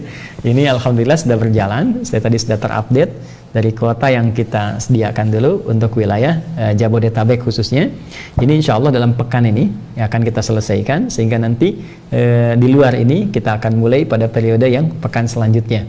Jadi nanti kita berikan kuota sekitar 2.000, ya, yang paling memudahkan. Anda yang bisa ngambil sendiri lebih bagus. Kalaupun nanti agak kesulitan, kita coba siapkan armada kita untuk mengantarkan. Kemudian armada yang saya maksudkan teman-teman ya. Teman-teman di sini dengan relawan dengan macam-macam, itu maksudnya supaya semua bisa senang beramal ya. Kita bagi-bagi amalannya. Jadi ada yang riset, ada yang bikin, ada yang ngantri, jadi kita berbahagia semua. Kemudian yang untuk di wilayah luar itu nanti kami bagi lagi petanya ya pada pekan kedua, sehingga nanti bisa terukur dengan baik. Dan target kita untuk pembukaan pertama ini ada 10.000 yang kami siapkan mushaf ya, tentunya dengan buku pelengkapnya baik murajaah ataupun buku panduan. Nanti insya Allah setelah periode pembagian selesai, kami akan berikan bimbingan. Saya langsung insya Allah di antara yang bimbing akan menyampaikan pembukaan programnya. Nanti kami akan buat fasilitas khusus, sehingga nanti taklimnya hanya untuk yang program STUAH saja ya. Nanti fasilitasnya kami sampaikan, apakah fasilitas dengan tertentu ya saya tidak sebutkan. Nanti yang penting yang sudah daftar nanti akan masuk kepada sistem, di situ akan diundang, kita akan belajar minimal dengan saya akan bertemu sebulan sekali lewat online. Kemudian ada pembimbing musyrif ya, musyrifah juga nanti akan mendampingi, ada sekitar 40 orang. Ada operator juga, dan nanti Anda bisa storan ya, bisa rekaman, bisa dicek dan sebagainya. Nanti mungkin setelah COVID mudah-mudahan ada pertemuan. Lalu pertanyaan kedua teman-teman, ada juga yang cukup jauh yang mungkin untuk jangkauan mushaf ini ada kesulitan ya untuk penyampaian, di samping juga biayanya akan cukup mahal. Kita sudah press mungkin supaya memudahkan, tapi ada saudara-saudari kita juga yang menyampaikan ada keterbatasan. Saya juga mengatur bagaimana nanti gelombang-gelombang terakhir itu ya bisa subsidikan sehingga bisa memudahkan betul untuk dapat ini. Ya, kita harus subsidikan untuk cetak, juga untuk buku ya. Tapi nanti jangan khawatir, saya akan coba bicara dengan tim. Nanti insya Allah kita akan siapkan, memang sudah ada dalam format kita. Jadi yang jauh, terutama yang luar negeri, masih di luar, nanti kita siapkan dalam bentuk aplikasi. Jadi nanti sudah ada ya, kita persiapan ini. Kalau sudah, kami nanti akan infokan, tinggal Anda mendapat bukunya. Jadi ini yang lembaran bisa masuk ke handphone Anda, tiap hari bisa Anda ikut, bisa terhubung, terkoneksi dengan sistem kami juga ya. Nanti bukunya spesifik bisa dikirimkan, bahkan nanti insya Allah saya sedapat mungkin dana yang terkumpul coba kita maksimalin di buku, jadi kita bisa kirim ya, bisa kita gratiskan. Nah, nanti insya Allah teman-teman di awal bulan Dzulhijjah semua buku saya apa yang ada teman-teman berminat nanti insya Allah kita bisa kirimkan, saya bisa gratiskan ya. Ini hanya untuk support yang ini saja, yang lain nanti insya Allah saya gratiskan ya. Sekali lagi saya tidak orientasi untuk berjualan atau apa, saya senang kalau bisa teman-teman ambil manfaatnya. Nanti silahkan teman-teman gali di awal Dzulhijjah, insya Allah nanti kami siapkan yang butuh apa nanti Anda mungkin hanya ongkos kirimnya saja ya, untuk administrasi yang memudahkan itu untuk ini, untuk rezeki teman-teman yang mengantar itu kan, atau yang memang tugasnya ada di situ. Saya kira itu pengumuman yang disampaikan. Yang terakhir, saya belum buka ya untuk kelas PKU, pendidikan kadar ulama. Sudah kami sedang siapkan tempat ya, nanti saya bikin video, saya siapkan tempatnya ya, karena saya deklarkan dulu ya, kami siapkan tempatnya sendiri, akomodasi kami tanggung juga. Nanti kalau sudah siap ya, nanti besok mungkin saya coba tunjukkan kepada Anda desainnya dan seterusnya. Kalau sudah siap, nanti kami akan buka penerimaan untuk gelombang yang ketiga ini. Ada hanya 10 orang kami terima untuk se-Indonesia. Itu nanti insya Allah belajar bersama saya di sini. Kami yang tanggung semua akomodasi, fasilitasnya. Ya, kurang lebih nanti ada waktu tertentu dengan kami belajar di sini. Ya, setahun, 2 tahun. Kalau ada kuliah nanti keluar. Kalau bersama kami mungkin akan bertahan kurang lebih 3 tahun, 4 tahun. Yang mudah-mudahan ada manfaat yang didapatkan untuk kembali ke daerah masing-masing. Kualifikasinya apa, prioritasnya apa, nanti disampaikan setelah kami tunjukkan ya beberapa hal yang sudah siap. Dan untuk ini Anda tidak perlu ada sumbangan ya, tidak usah. Saya sering katakan bahwa kami itu menyampaikan donasi kalau ada yang dikerjakan, kalau tidak ada mungkin yang lain lebih membutuhkan ya. Ini sudah kami anggarkan, sudah ada. Nanti kalau ada lagi yang lain kami akan sampaikan, sehingga apa yang Anda berikan itu manfaatnya langsung tersalur ya. Jadi saya tidak suka, dan saya instruksikan kepada semua stakeholder di Quantum Wahyal Institute ya, kami tidak suka mengumpul-ngumpulkan sesuatu yang tidak ada penyalurannya, jadi malah jadi beban nantinya. Karena itu donasi-donasi yang masuk itu kami langsung pisahkan, langsung salurkan, langsung arahkan, sehingga terukur dengan apa yang ingin kita kerjakan dan ringan hisab kita di hari kiamat nanti. Insya Allah, mohon doanya. Itu kami kira teman-teman sekalian, mohon didoakan dan semoga Allah memaafkan kesalahan kami, dan tentunya banyak yang khilaf yang saya sampaikan mohon dimaafkan.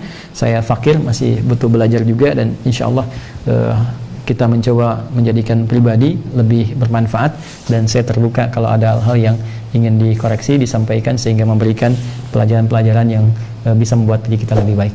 Semoga Allah memuliakan kita, menyayangi kita, dan memaafkan kesalahan kita, dan membimbing kita untuk memaksimalkan amalan di hari yang baik ini dalam setiap kesempatan dan waktu-waktu yang Allah berikan kepada kita. Allahumma taqabbal minna innaka antas samiul alim wa tub alaina innaka antat tawwabur rahim. Allahumma ja'alna min ahli al-Qur'an waj'al al-Qur'ana sahiban lana fid dunya wa syafi'an lana fil akhirati ya arhamar rahimin. Allahumma rabbana atina fid dunya hasanah wa fil akhirati hasanah wa qina adzaban nar. Bifadlika subhana rabbika rabbil izzati amma yasifun. Wassalamun alal mursalin wa akhiru da'wana subhanakallahumma wa bihamdika asyhadu an la ilaha illa anta astaghfiruka wa atubu ilaik walhamdulillahi rabbil alamin. Assalamualaikum warahmatullahi wabarakatuh.